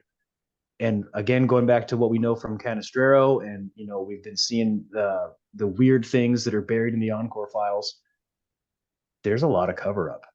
And there's definitely, back in the early days, like the commission days, there's a lot of outright lying. And the false pretext for war against an opponent that didn't do the attacking, like all this stuff. They're just lying for forever. They won't address it nowadays. It'd be great if somebody could just like comment, like, are there officials that want to just talk about this? Maybe they could talk me through it. Tell me what all that stuff really meant. Maybe they could talk me down off the edge of being a conspiracy theorist if I could understand it better. But it looks really grimy. So this is just one more thing that the truth movement won't touch, because they don't believe in hijackers, because they think that everything is hoaxed and staged. And it's just like, I'll say to people that are political activists or even conspiracy theorists, they don't know what Alex Station is. And I'm trying to tell them about this stuff, and they've never heard of it, like, to begin with. But they're also on the page of, well, I don't believe that hijackers could ever be hijackers. They don't seem to have ever studied the history of terrorism. I think it's as you say, it's simpler, but in a way almost more complicated, right? So that's my thoughts. Well, yeah, I would have to submit that they make it complicated, because to go back on lies, they have to remember about what they've learned, and basically it's convoluted. So there would be a mixture of complexity in that. But again, with the influx of information that is gathered by the intelligence services, it's commiserated to what they call a threat daily metrics report. Now, this is reported to the principals meetings. Now, what's a principal meeting? It's a meeting of the leaders of the intelligence community and the War Department, the Pentagon, where every 2 weeks, every month, they would sit with the Secretary of State, the Secretary of Defense, and talk about the current threat to the United States and national security interests around the world. And so, with the information getting from the CIA and the NSA and the FBI, and God knows who else, you have these, matrix reports that were discussed under the Clinton administration and National Security Advisor Sandy Berger. And throughout what we know that we know of, Sean, is that Clinton actually was given plans to kill Bin Laden, in which he rejected. And this is coming from the CIA, basically. CIA basically did try to kill Bin Laden early as 1992, 93 in the Sudan. He tried again in 96, 97 by having, maybe renditioned back to the United States where they could prosecute him and whatnot, because at this point they had an informant in Al Qaeda, Jamal al-Fadl, who was giving information about how Al Qaeda hierarchy. So now we have an awash of information. Clinton doesn't act on it. And this causes a huge concern, not just with the intelligence service, but a growing number of neocons that are actually operating in secret in trying to get Clinton out of office. And back in 1997, they create a think tank called the Project for New American Century, which is actually created under founders Robert Kagan and William Crystal, which basically consisted of a number of neocons that basically would be given high-level positions in the Bush administration. People like William Crystal, Bruce Jackson, Robert Kagan, Douglas Feit, Mark Gershon, Randy Schumann, Gary Schmidt, Dolph Zackheim, I'm forgetting Richard Pearl. So John Bolton was another, and he's still around these days. Elliot Abrams, these are all huge names. And these would all later dictate foreign policy after 9/11, which basically talked about rebuilding America's defenses and also forced regime change in Iraq. Now, in 1998, it was Crystal and Kagan that put out a published article in the New York Times and later on in the Weekly Standard pressuring Clinton to invade Iraq, and he didn't budge. Same way that bin Laden tried to pressure Clinton to invade Afghanistan in a revisitation of Russia invading Afghanistan when he bombed the embassies in Dar es Salaam in Tanzania. And according to bin Laden himself, he would admit to his son Hamza later on that he respected Clinton because Clinton did not react by invading Afghanistan, which he wanted to do. And thus, here you have a think tank that basically is calling for regime change in Iraq. You have bin Laden who's calling for an invasion of Afghanistan with the US military to draw them out, to bleed them economically, which he later relates in an article in a interview in 1998 with Peter Bergen, and basically states that they want to bleed the United States military because they couldn't beat them militarily. And so here you have a neocon think tank that basically is begging for bin Laden to be correct. And bin Laden is welcoming this, this with open arms. But we need a new president. And so we have a wag the dog situation. Clinton is under a scandal with Monica Lewinsky. And then we have the election, fast forward the election, which was under Al Gore and President George W. Bush, the doofus son of the H.W. Bush, who is no friend to Israel, by the way. But needless to say, it didn't need to be, because we have a bunch of dual Israeli citizens that are basically waiting in the wings for a administrative change. And through some nefarious voting procedures, I say, Sean, we see George Bush become the president of the United States. And what does he do? Does he get the threat matrix reports from Richard Clarke, who served as the counterterrorism czar under the Clinton and Bush administrations? No, he's ignored. And so the threat of Iraq and the threat of China now becomes the precedence. Meanwhile, you have the CIA, you have the NSA, you have the FBI, who are blaring their red lights, saying that bin Laden is now upping the game. Not only are they threats across, but there are threats inside the United States. Again, to the truth movement, this is underreported because you don't talk about these issues, as Sean said, because you don't believe in hijackers. And so awash with threat reports, awash with information that bin Laden has now threatened the United States inside the United States.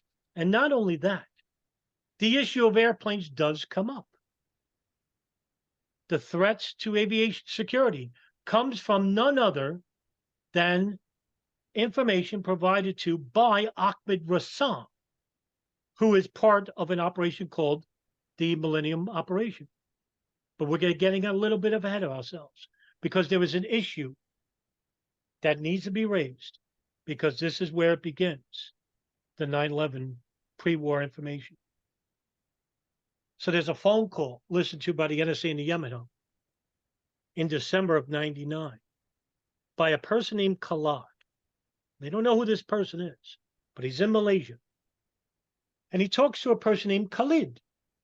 Khalid, who lives at the Yemen house. This person would later be known to the NSA as Khalid al-Mihdhar. Now, to them, it means nothing. So Khalid tells Khalid to tell Nawaf, who the NSA finds out as Nawaf al-Hazmi, and his brother Salim al-Hazmi, to come to a meeting in Malaysia that would be chaired by a number of high-ranking Al Qaeda officials, as well as officials from an Al Qaeda affiliate in Indonesia, the Jemaah Islamiyah. The CIA finds out because the CIA has a mole inside the NSA's Yemen hub operation. So the CIA is the lead agency when it comes to foreign matters. So they take over this operation. But the NSA collects all the information. And so the CIA begins their operation on Khalid al-Mihdhar and Nawaf al-Hazmi. They go to this meeting. They take pictures of the men, Khalid al-Mihdhar, Nawaf al-Hazmi, Salim al-Hazmi. They leave the meeting on January 8th of 2008 and go to Bangkok, where they rent a hotel. Now, this is one story. There are a number, but this is one prominent story. They get a hotel. They leave their room. And the CIA basically manages to get inside this hotel room and take pictures of their passports. On their passports are dual U.S. visas. They are coming to the United States. The CIA knows this because they actually find out that not only are they going to the United States, but they're going to New York City. But they weren't going there. CIA follows them from Bangkok, and then all of a sudden loses track of two men who are at an Al Qaeda Heights Summit meeting, who are connected to this Yemen hub, and later find out that Collab, who is the mastermind of the USS Cole bombing, this connection suddenly ends. Because according to the new CIA's chief of station, Richard Blee, who replaces Scheuer, he tells the principals meetings that they lost track of them in Bangkok. Later on, we find out that is a lie. So they are received inside the United States. The FBI seized a cable regarding Khalid al-Mihdhar and Nawaf al-Hazmi's passports and U.S. visas. They know these men are Al Qaeda. They know they were coming from an Al Qaeda meeting in Malaysia. They know they're a threat to the United States. It is no longer a jurisdiction of the CIA, Sean. It's a jurisdiction of the FBI. However, the person who read that cable, Doug Miller, who is from New York, and Mark Rossini, who is also a tutelage under John O'Neill of the Counterterrorism Center in New York, they draft the cable. Doug Miller does. Trying to warn Washington, D.C., the headquarters of the FBI, about these two men to start monitoring operations. However, Sean, and I want to get your thoughts. The CIA has to get approved. The FBI has to get approved from the CIA because it's CIA information, thinking that they would. However, Tom Wilshire, the deputy director of CIA's Bin Laden Issue Station, tells his analyst, who's in charge of the monitoring of the Yemen hub, Michelle Lane Casey, to tell them not to send us information. Please hold off per Wilshire, is written in the draft email. Days later, nothing is sent. Mark Rossini then goes to Michelle Lane Casey and says, what's the holdup on Doug's email? And she says this: it is not an FBI matter. We think the next attack is in Southeast Asia. You are not to share this information with the FBI. We will let you know when the FBI knows. Now, Sean, what does that say to you? And I know that's a lot on your plate. Hold per Wilshire is the verbiage, isn't it? Mm. So at least you can put a name to it. A lot of the conspiracy theories that float around in the infosphere, you can't put a name to it. You just have to place a shadowy boogeyman figure as the puppeteer, and you can't really call somebody into the courtroom. So at least with some of these stories, we can identify the people who maybe somebody should just talk to them. I mean, whether it's like in some kind of like legal, like, pressure, or just an interview. Maybe they can explain it. But like I've said before in this conversation, even if they can explain it to me, that'd be terrific, because it just keeps looking so bad. I would really like to know an explanation that addresses all of these components. And, credit to, like this, the joint inquiry, like the senators, and who, like Carl Levin, for example, who would like put some pressure on some of these individuals and, ask some kind of difficult questions. Back in those days, folks didn't have as much information at their disposal.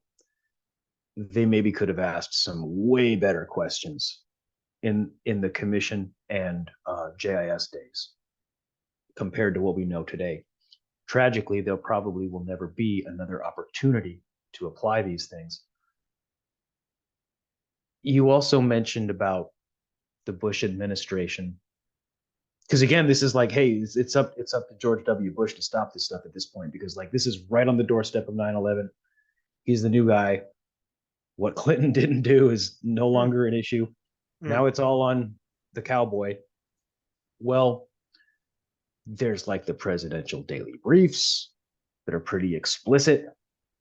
There's two of them that are really stand out. One of them is bin Laden preparing to hijack commercial airliners and other attacks. Yes. Another is bin Laden determined to strike in the United States. Pretty explicit. This skirting the issue of we think it's in Southeast Asia business, I don't buy it, or at least not based on the way that they've presented it to me. If they can give me some more information about why that is the case, I'm really interested to hear it. I'm not buying it currently, though. Because even if they're going to try to say that, oh, it's Bojinka, and that means that KSM and accomplices are going to blow up some airplanes from the Philippines or from, other places in Asia over the Pacific, and it has nothing to do with Americans. It's just going to be Japan Airlines or, somebody else. Even if they're trying to say that, well, they're still ignoring the other half of Bojinka. They're still ignoring the other half, which is, hey, guess what? There's guys in the United States and they're just waiting for the call. And they're going to hit the United States. They got their eyes on World Trade Center and the Pentagon, etc.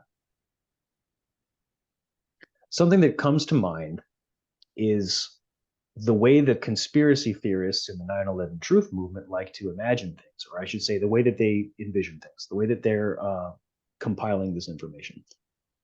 Because every conspiracy theorist from the 9/11 truth movement I talk to, they've got a really different point of view than I do. Oh. But the way that they've assembled their point of view is it's George W. Bush, it's Dick Cheney, it's Donald Rumsfeld. Like, these are some of the names that are like at the top of their list. Nobody ever mentions Tom Wilshire. You get the point? Well, something that's rather interesting is the top three guys. It's basically like Bush, Cheney, Rumsfeld. This is pretty much like the guys that the truth movement is putting it all on. It's peculiar. Those three guys aren't neocons. I don't know what to make of that. But what you got is you got the Bush dynasty. They're not Zionists, period. And then you got Dick Cheney. He's not a neocon. And even Donald Rumsfeld doesn't really self-identify as a neocon. And it's the Project for New American Century and the Office of Special Plans and like these other characters that sort of dodge the ire of the truth movement by large. They're not really in the sights of the truth movement.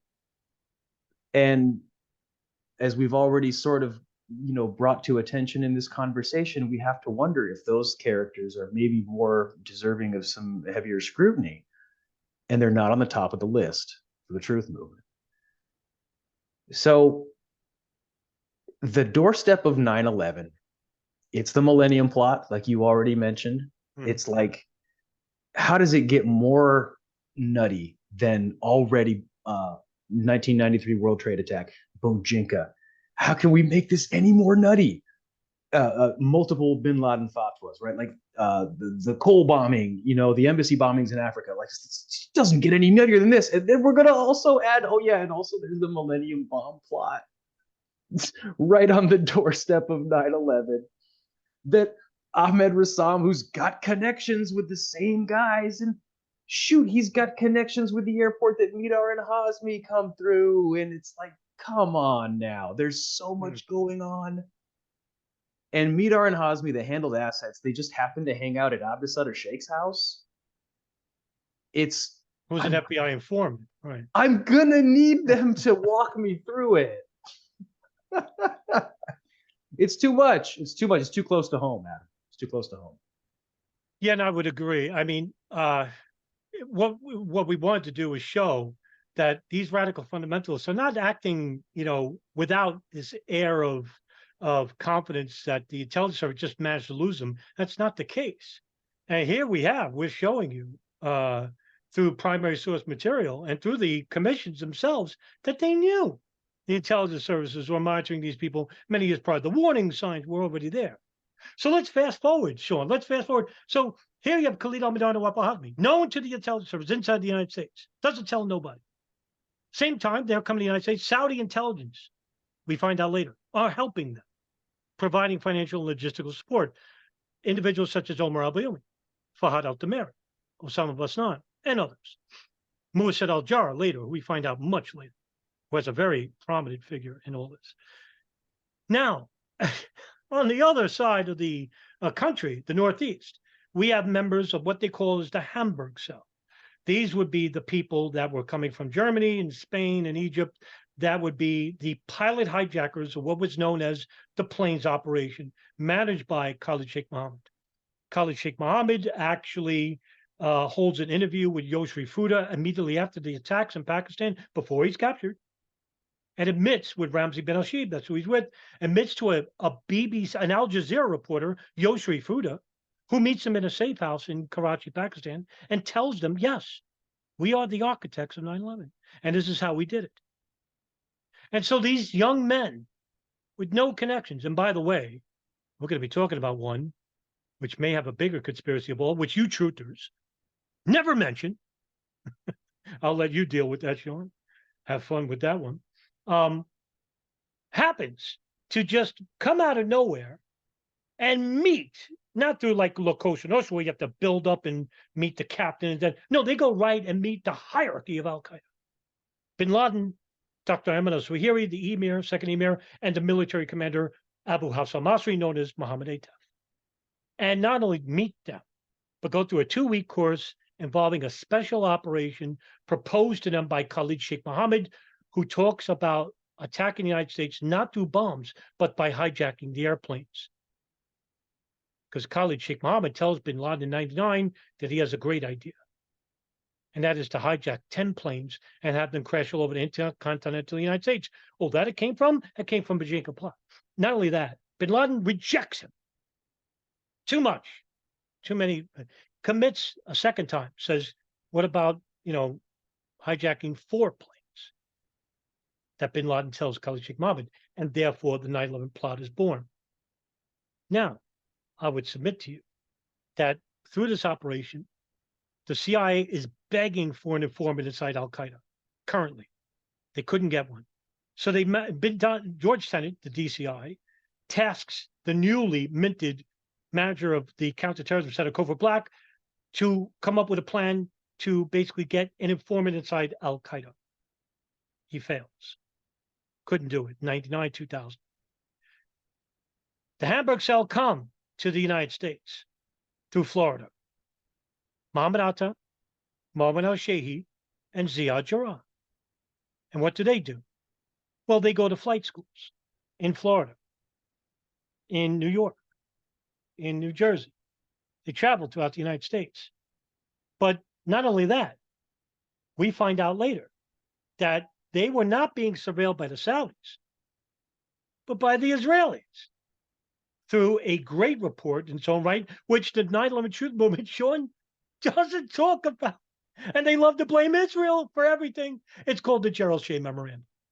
I'm currently doing a chapter reading of it, and which it shows a tremendous operation of Israelis using moving front companies, these little moving companies, as well as selling art all throughout the Southwest and Northeast, monitoring the FBI, the DEA, other government areas, as well as living next to the Hamburg cell and Khalid al-Mihdhar out west. So God knows what they collected along the matter. So here you have foreign and domestic intelligence monitoring everybody involved with the 9/11 operation, Sean. And like I said, what we may have is an informant inside the plane's operation. And you mentioned this in a show run by Billy Barry Valentine, but I'm going to let you take it away. What am I talking about? Well, this is the aspect of 9/11 that, like, never mind a Building 7 or a Tim Osmond. Like, this is the component that the commission doesn't incorporate, that there's actually reason for a conspiracy theorist to have some questions about. You know, I think that 9/11 it's a clusterfuck. Ugh.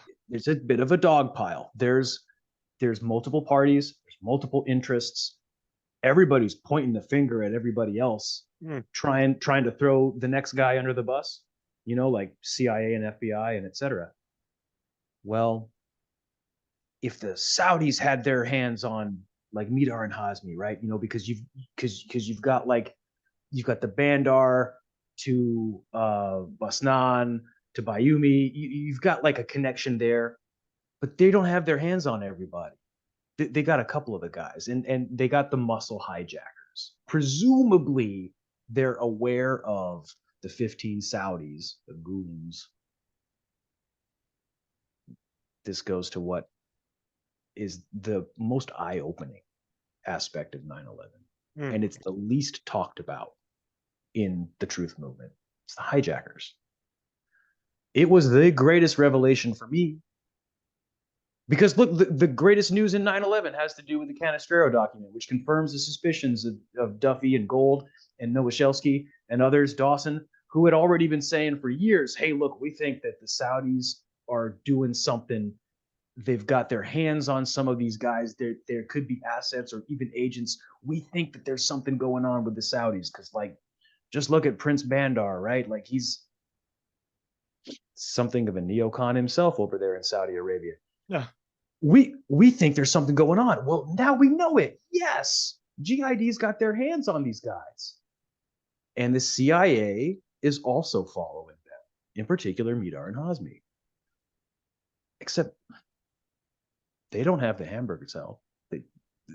They don't have Atta, Jara. Al-Shehi exists in this conversation, but he's not as interesting. He's Atta's good friend. Well, the peculiar bit is the Gerald Shea memo, as you allude to. It provides a new angle. There's another component of this that's getting completely left out of the official story. Look, the official story addresses Building 7.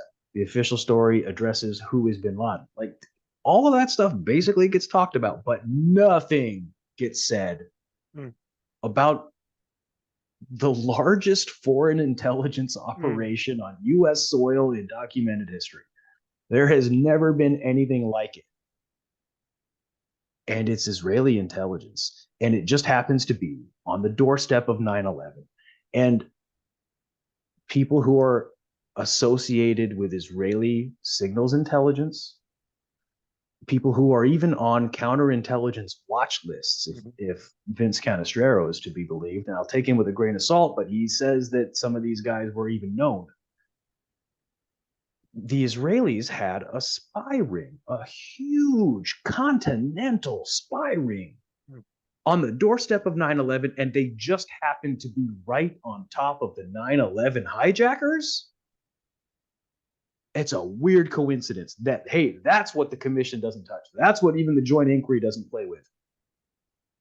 You know, I'm a big proponent of working with the undefended positions of the official story. I don't like to try to force against something that is really well armed. In general, I like to try to find out, hey, did George Tenet lie? I like to try to like work with what they've given me and see if I can make something out of it. I'm pretty confident that there's a fib, right? So I'm going to say like, all right, well, Condi Rice says that it couldn't have happened because they didn't know that it could have happened. I'm going to work with what they've given me that they are not defending. But this is a tough one because this one, it's absent. Does that mean that it's being defended? I don't know. There is not a documentation that shows us that what we have with the Americans and the Saudis working in coordination exists between the Americans and the Israelis. But what we have is a foreign intelligence operation on US soil. And again, just like what's going on with the CIA and GID, it's illegal. It's not supposed to be happening. But according to what they've told us, the Americans didn't know about it. Now, interestingly, FBI was becoming aware of this thing. It's a bunch of basically Israeli-owned and operated moving companies, and also art students, or like they basically masqueraded as art students, people who were young Israelis in America selling their kitschy chintzy artwork to DEA officers. It's happening right on the map as the 9/11 hijackers, pre 9/11. In the doorstep of 9/11, what you have is this weird, biggest spying ever of Israelis. It's not addressed by anybody. So some people in the truth movement talk about it, but something that I've noticed is that typically if you encounter the phrase Israeli art students, like with air quotes, usually what people are talking about is a really avant-garde, admittedly very bizarre art project that happened in New York involving artists that were doing a weird like expression of art at World Trade Center. And you know what? I got to admit, it's pretty weird. But they're a group from Austria, and they were photographed, and they put a book out with their pictures in it, and you can read their names and you can see their faces. Like, just playing devil's advocate, what the truth movement is calling Israeli art students apparently are Austrians. Maybe they're Jewish, but they're apparently not Israelis. And it's like there's a distraction. It's like there's a misdirection where, guys, this is how misdirection works. If you're going to get somebody to look somewhere, you don't get them to look away from something. You get them to look towards something. That's how misdirection actually practically functions. I don't know for sure if somebody intends it to be this way, but the outcome is the 9/11 truth movement is looking at a bunch of Austrians doing a really weird art project they printed in a book at World Trade Center. It's bizarre as all get out, guys. I'm not going to lie. But nobody in the truth movement knows about the Gerald Shea memorandum, which is your whole point here. And hey, guys, full disclosure, I didn't know about the Shea memo. Adam, you told me about the Shea memo years ago. I didn't know about it. None of them know about it. They don't talk about it. They're talking about the wrong art students. If I try to tell people that, there's a lot of resistance. And it's very, very disheartening. This whole matter is disheartening because it's all right there. So the Israelis, for whatever purpose, it's not clear. It's not clear what their purpose really was. Hmm. But they were doing what is basically an illegal intelligence operation. It's the biggest in history. Hundreds of young Israelis are involved in this art student spy ring that were basically spying on government offices, even in their private residences. Something peculiar. But to make it even more bizarre, not just that all you have to do is read the Gerald Shea memo or follow Adam's video series that he's producing on his channels, covering the information and walking you through it.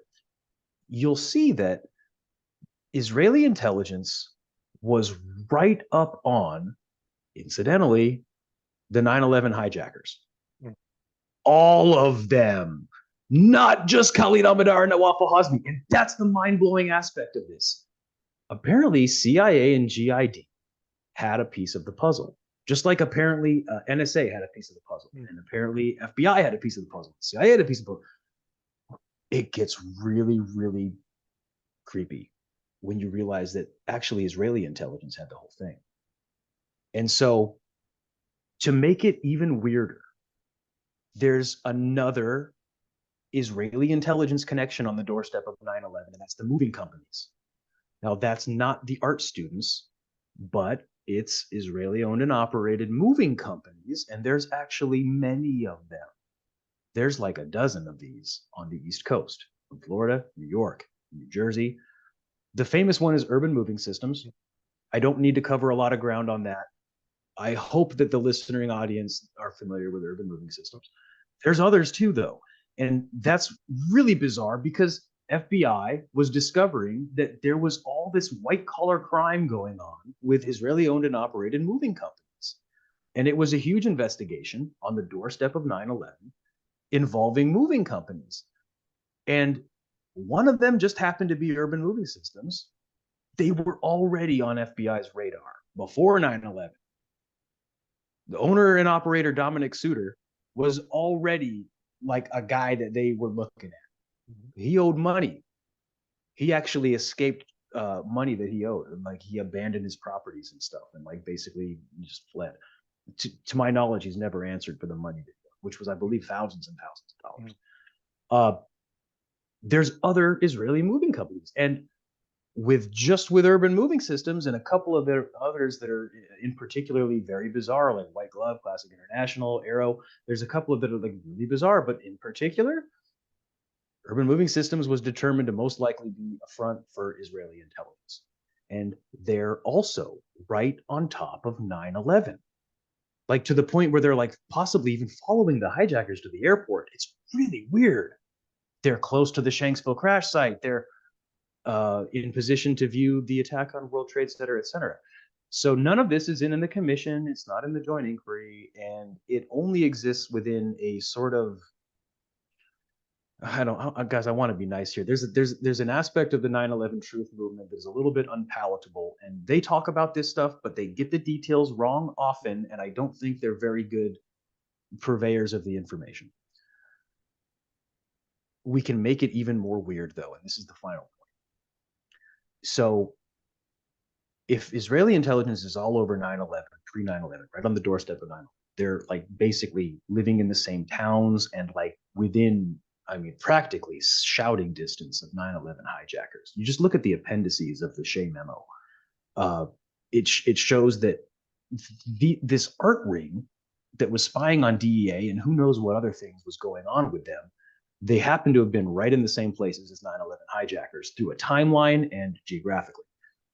Well, if we're already considering that the bizarre thing is that the intelligence services from places like the United States, Saudi Arabia, and even Israel have their eyes and even possibly even their hands right on the 9/11 terrorist hijackers, the 9/11 truth movement just don't believe exists. They couldn't name more than 2 of them, and they don't know anything about any of them. Well, there's one of them that definitely never gets brought up. And to me, this is like the most mind-blowing thing about 9/11. Not going to lie. This is the thing about 9/11 that absolutely knocked my socks off. To this day, I can't get over it. And that's in the Hamburg cell, you've got bizarre figures like Muhammad Atta. Hey, look, Hopsicker reported about how Muhammad Atta like is not congruent with who he's supposed to be. Like there's an illusion about how possibly Atta has a body double or something, or like there's somebody pretending to be Atta.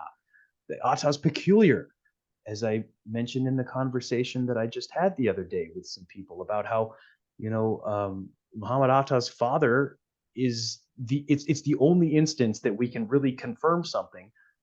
He's reporting that Atta called him like within 48 hours after 9/11, implying that Atta didn't die on 9/11. His father is saying that he spoke to his son afterward, like within a day or two. And then he also says the weird thing, like just, of his own accord. He says, oh yeah, and by the way, this is an intelligence operation. This is Mossad, is what he says. This is Mossad, and they do this kind of thing often. He says that they killed my son. Well, another member of the Hamburg cell is Marwan al-Shehi. He's from the Emirates, I believe, and he's Atta's good friend. He's also not like a bum from Saudi Arabia, like the muscle. And then you've got Ramzi bin al-Shib, like Zacharias Moussaoui. He's like considered a potential 20th hijacker. Couldn't get into the United States. Stayed over in Germany. So he's out. They got Hani Hanjour as a last-minute replacement, who had already been in the United States since like the 1990s. Whole other conversation. And then the final official hijacker pilot is Ziad Jarrah. And so these are the official hijacker pilots of 9/11. And the only two that probably truth movers ever mention my name, the truth movement will talk about Muhammad Atta, who they always confuse with Saddam al-Sistani, and they'll also talk about Hani Hanjour. No. Almost never will they mention Ziad Jarrah. And it was one of the early discoveries that I came across. Credit to Ryan Dawson, who reported this quite a lot back in the early days. I started to look at Ziad Jarrah, and guys, there's reports from the press in Lebanon about how in around 2008, a relative of Ziad Jarrah is basically arrested in Lebanon on suspicion of being a spy, an Israeli spy. Ali Jarrah and his brother Yosef are picked up in Lebanon as being Israeli spies. This is after 9/11. But the importance of this is that they'd been doing it for 25 years. This goes back before 9/11. This goes back into the heyday of Hezbollah. They were spying on Hezbollah and contributed, at least Ali did, contributed to the assassination of Imam Munir, the leader of Hezbollah at the time. And so, like, that's high level. They're really important intelligence operation. Ali is a school administrator in Lebanon, and he lives one life, and then he has like another life. Like he had two wives that didn't know each other. He has like a double life, and he's been doing it for 25 years, and his brother Yosef is helping him do it. There's Ziad Jarrah, according to the official 9/11 narrative. And hey, you can throw the official 9/11 story out the window, but you're throwing this out with it. The official hijacker pilot of Flight 93 is apparently Ziad Jarrah, who is the cousin of Ali al-Jarrah in Lebanon. He comes from a family of Mossad spies. That is a really weird thing to include in an official story if you're going to just construct and fabricate an official story from nothing and from scratch to implicate Saddam Hussein. That's a really weird thing to include. And it goes even further than that, guys, because apparently he also has an uncle, and that's Assam al-Jarrah. And Assam Jarrah is older, but he was also involved with intelligence services. He was coordinating with the Israelis, the Libyans. He did operations in West Germany. He had aliases and was living like double, triple lives. And he was even connected with terror organizations of that time, of that generation, before bin Laden was like the guy, right? So Ziad Jarrah is the official hijacker pilot of 9/11. He's an official 9/11 hijacker, and he just happens to come from a family that's connected with intelligence services, multiple countries, and terror groups going back decades. I'm sorry, but if, like, to begin with, look, you should have just made them all Iraqi, but you're also going to make Ziad Jarrah one of them if you're fabricating the whole thing? That's a really weird way to go. And I wonder how somebody can do the gymnastics to make that a conspiracy. But it's not a common meme. Hani Hanjour couldn't fly is a common meme. Muhammad Atta was his passport was found in the rubble. It's a false meme. Common meme. They're both false memes. It should be a way more common meme that, look, hey, there's something really peculiar about the hijackers. We should actually be like looking into these people. Look, they're not alive. That was a case of mistaken identity. There's other people that have similar names that are not these same people. They don't look the same. You can tell they're not the same person. Except for, why is Ziad Jarrah connected with 9/11 on top of what we've already addressed, which is all this information about a massive Israeli intelligence operation in the United States on the doorstep of 9/11, following all the hijackers. And then you've got a guy who just happens to come from a family of Mossad spies in the Hamburg cell. I don't know what to make of that, but I think that's like right where we need to be with the truth movement, asking what's going on with that and trying to figure out a good answer, instead of asking for the 85 cameras that probably don't show the plane, instead of talking about how there could have been a missile because one person thinks that maybe there was a missile, but hundreds of other people never saw it. I think that's where we need to get to, if we can ever break out of the funk of talking about how the airplanes were suspicious and we don't think there were hijackers. And I hope I conveyed that point well enough. It was brilliantly done. And just to add, in the evening of September 11, 2001, almost immediately, the neocon faction of the Bush administration was blaming Iraq for the attacks. Not bin Laden, not Al Qaeda. That was the media. But Richard Pearl and Paul Wolfowitz and Douglas Feith were already blaming Saddam Hussein for the attacks and Iraq for being part of the attacks. The only thing missing was that Iraq never had any commiseration with bin Laden or Al Qaeda ever at any point. So they had to lie to do it. And why I brought up the foreign policy guidelines earlier is to show you the connection of how they wanted to blame Iraq for everything from 93 to 9/11 itself and the countries behind it. Well, it was the dual U.S.-Israeli citizens involved with the foreign policy government under the Bush administration. And almost right away, you had the anthrax attacks that were blamed on Al Qaeda and Iraq. You had the torture of Sheikh Ibn al-Libi, a militant that was captured. He was sent to Egypt where they do torture, and under duress of torture, blamed Iraq and Al Qaeda for the attacks on 9/11, as well as Israeli intelligence, again, popping up saying that there was a meeting in Prague with Al Qaeda, Muhammad Atta, of all people, procuring chemical weapons and whatnot. With this information, the Secretary of State Colin Powell goes before the United Nations Security Council and an overwhelming agreement to invade Iraq. On top of this, you have the invasion of Afghanistan. And everything changes from here, Sean. With the intelligence that we had all throughout the 90s, up until then, that was ignored, is now acted on when it comes to Iraq and Afghanistan. And just to make my point even clearer about everything that we mentioned today regarding this video, about intelligence, and that the 9/11 Truth Movement's admission that the 9/11 Commission, Joint House Inquiry could never be believed.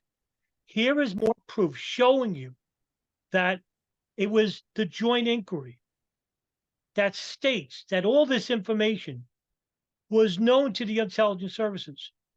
Watch this video in its entirety and how much information was not only known to the CIA, but also to the federal government.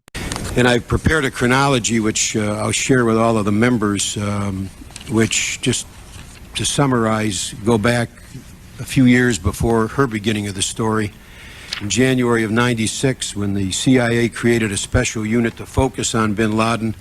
In February of '98, when bin Laden issued a public fatwa authorizing and promoting attacks on U.S. civilians anywhere in the world. May 1998, in a press conference, when bin Laden says he's going to bring war to America. In June 1998, when the intelligence community obtains information from several sources that bin Laden is considering attacks in the U.S., including Washington and New York. August 1998, when the intelligence community obtains information that an unidentified group from the Middle East are going to fly an explosive-laden plane from a foreign country into the World Trade Center. September 1998, when the intelligence community obtains information that bin Laden's next operation could possibly involve flying an aircraft loaded with explosives into a U.S. airport. October 1998, when the intelligence community obtains information that Al Qaeda was trying to establish an operative cell within the United States. The fall of 1998, when the intelligence community obtains information concerning a bin Laden plot involving aircraft in New York, Washington areas. And then in December 1998, when as we heard yesterday or the day before, when DCI Tenet provided some written guidance to presumably everybody in the CIA, declaring that the United States is at war with bin Laden and Al Qaeda. That's December 1998, before the story begins. The spring of 1999, when the intelligence community obtains information about a planned Al Qaeda attack on the United States government facility in Washington. August 1999, when the intelligence community obtains information that bin Laden has decided to target for assassination the Secretary of State and Secretary of Defense and the DCI. December 1999, when Ahmed Rassam is arrested as he attempts to enter the United States in the state of Washington from Canada with chemicals and detonator material. His intended target is Los Angeles Airport. December 1999, when the DCI communication to CIA employees warns a mounting threat of Al Qaeda attack to U.S. interests abroad and in the United States, urging them to do whatever is necessary to disrupt bin Laden's plans. That's the background. I would submit to you that even with all that information, that should have been enough to, like I said, tighten security in regards to immigration, tighten security at the FAA, and basically tighten everything when it comes to the aviation industry, the immigration industry, to put a watch list on terrorists and whatnot. But none of this happened. And of course, when one is confronted with this information, Sean, conspiracies abound. Did they want this to happen? Did they know this was going to happen? And we don't know it for sure. You know, I always go back to that famous quote that you know about with E. Martin Schott's on belief versus knowledge, where you're allowed to believe anything but to know nothing, because with knowledge, you can act on it. And this is the paralyzation. To me, this is the essence of the 9/11 Truth Movement. For years, they propositioned no hijackers, no planes. They believe this. They believe all types of certain things. Judy Wood space beams melting the towers, nuclear devices planted in World Trade Center, no plane attack at the Pentagon, no plane attack at Shanksville. Heck, no planes, holograms. You can believe whatever you want, but that's where you're staying. You're stuck there. You can't act on it. In other words, it goes back to a point you made earlier about going to court. And if you go to court with that stuff, you're going to be seen as a kook. And you'll be thrown out, just like what happened to April Gallup in 2011. Frivolous lawsuit, because she sued bin Laden and American Airlines, even though she doesn't believe a plane at the Pentagon. So all of this that we talked about today, and we left out a lot, all of this that we left today is for the public record. It's not something that we made up. This is what's known to the public, but never brought up. Not just in the 9/11 Truth Movement, but by the national media, or even by the alt-right, our friends of the Truth Movement, right? In fact, it's a very select few people, and yourself included. And what we're up against, as we wrap up here, what we're up against is, like I always said, a war on two fronts. a war against disinformation from the very people who are supposed to be on our side, the 9/11 Truth Movement. Now, this is not a condemnation of the whole movement, but a large percentage of them are fringe conspiracy beliefs that are getting in the way of information that we talked about today. And also a war, most important, is a war for information, to release more information from the federal government. And we got that in the last year through the Canestrell documents, through Operation Encore. The only good thing about the Biden administration was Executive Order 14010, the Operation Encore files, the follow-up to the Pent bomb investigation that showed that there was Saudi intelligence helping with Khalid al-Mihdhar al-Hazmi in California. The Canestrell document goes even further. It says not only that, but there's also foreign intelligence that we're running an illegal operation for the CIA, as you stated before. It's the questions that we had suspected are now answered. The only thing missing now is the Israelis, right? Because there's very few information for good reason. But we have the Gerald Shea memo for that. None of this, Sean, is talked about or acted on. And so, as we wrap up here, there are times where I do say, I have to admit that I just want to say the hell with it. Quit. But as you well know, recently there was a friend of mine who basically said, everything I'm doing is fruitless. Nobody cares anymore. And my answer to this, and I'll let you talk about your points, is that tell that to the Guantanamo detainees who were not charged for anything, who were tortured for 16 years. I interviewed two of them, Mohammed al-Slahi and Mansour al-Dafri, and the stories they told me were horrifying. Tell them that it's 20 years, nobody cares. Tell that to the 2,996 victims' families and loved ones who lost loved ones at the World Trade Center, Pentagon, Shanksville, who were on those planes, who were in those buildings. Tell them it's 20 years, nobody cares. Nobody cares anymore.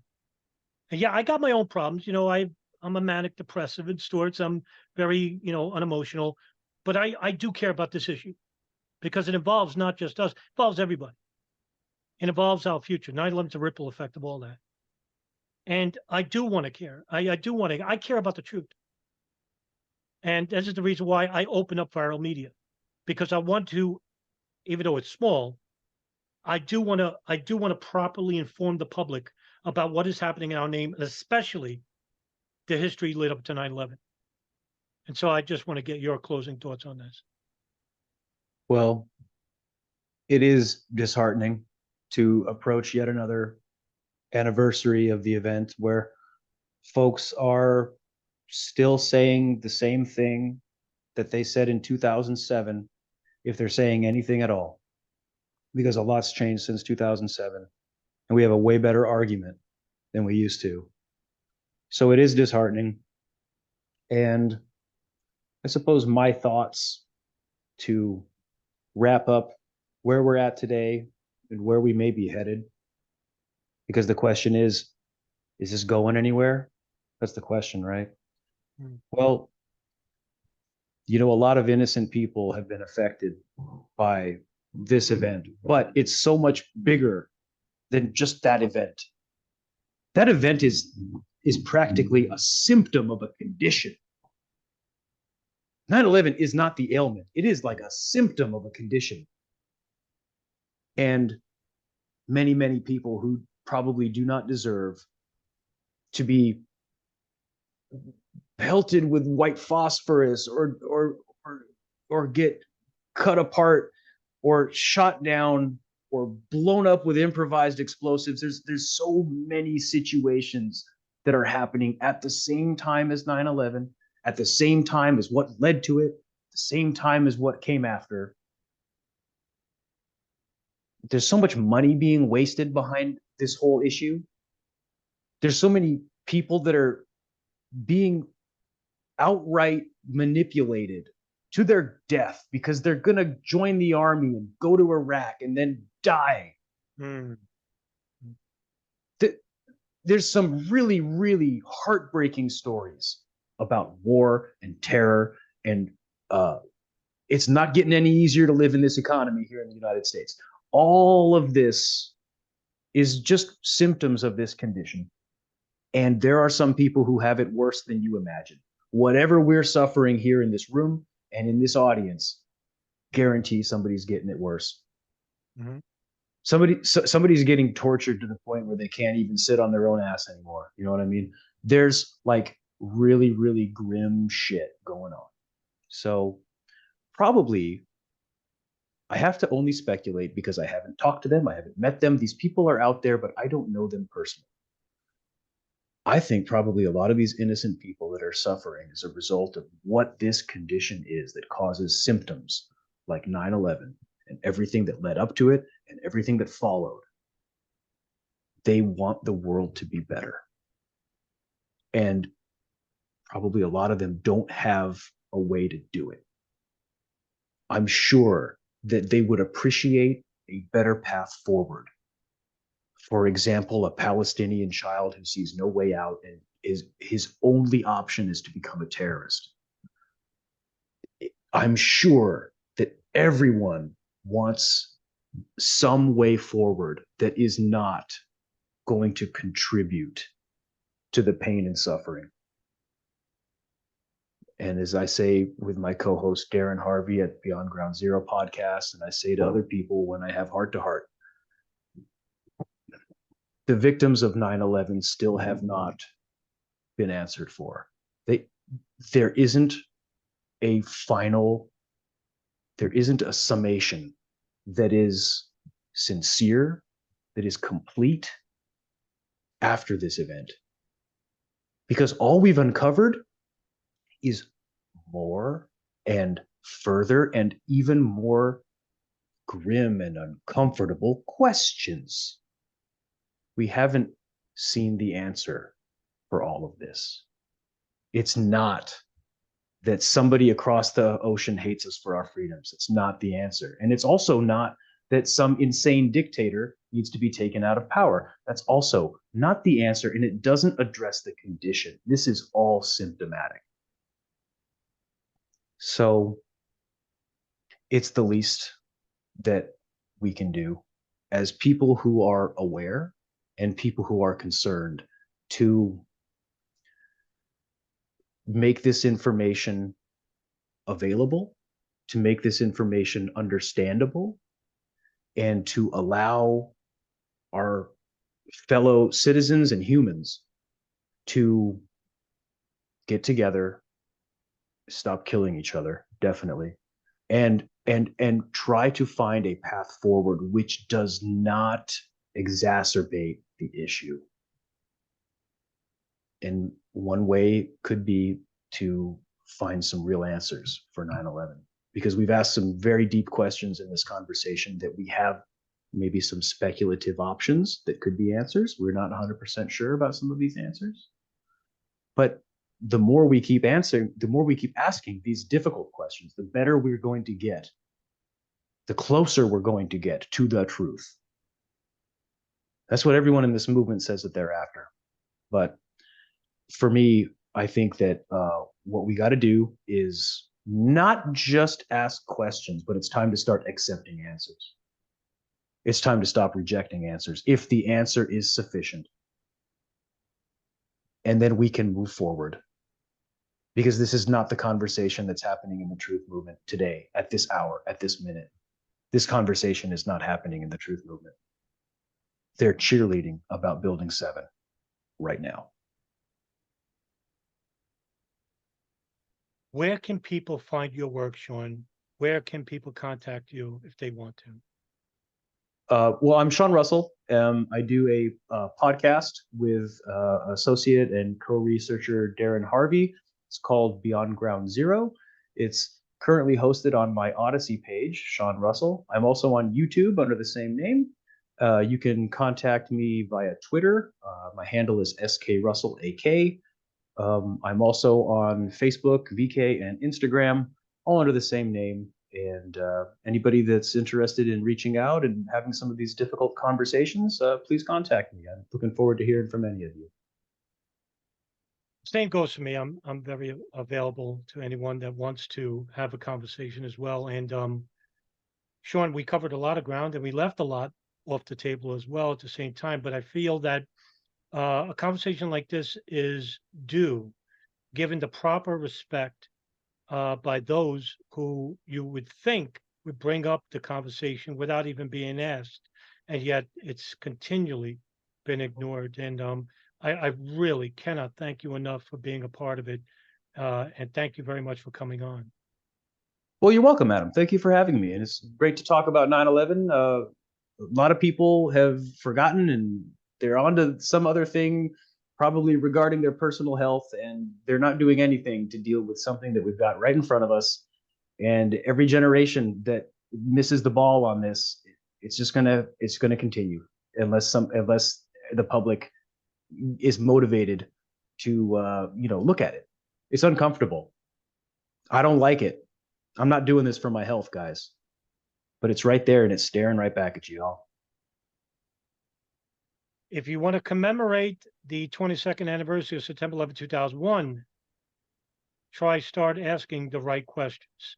This is Adam Fitzgerald from the Darkened Hour, and I'll see you in the next episode. Have a good night, everybody.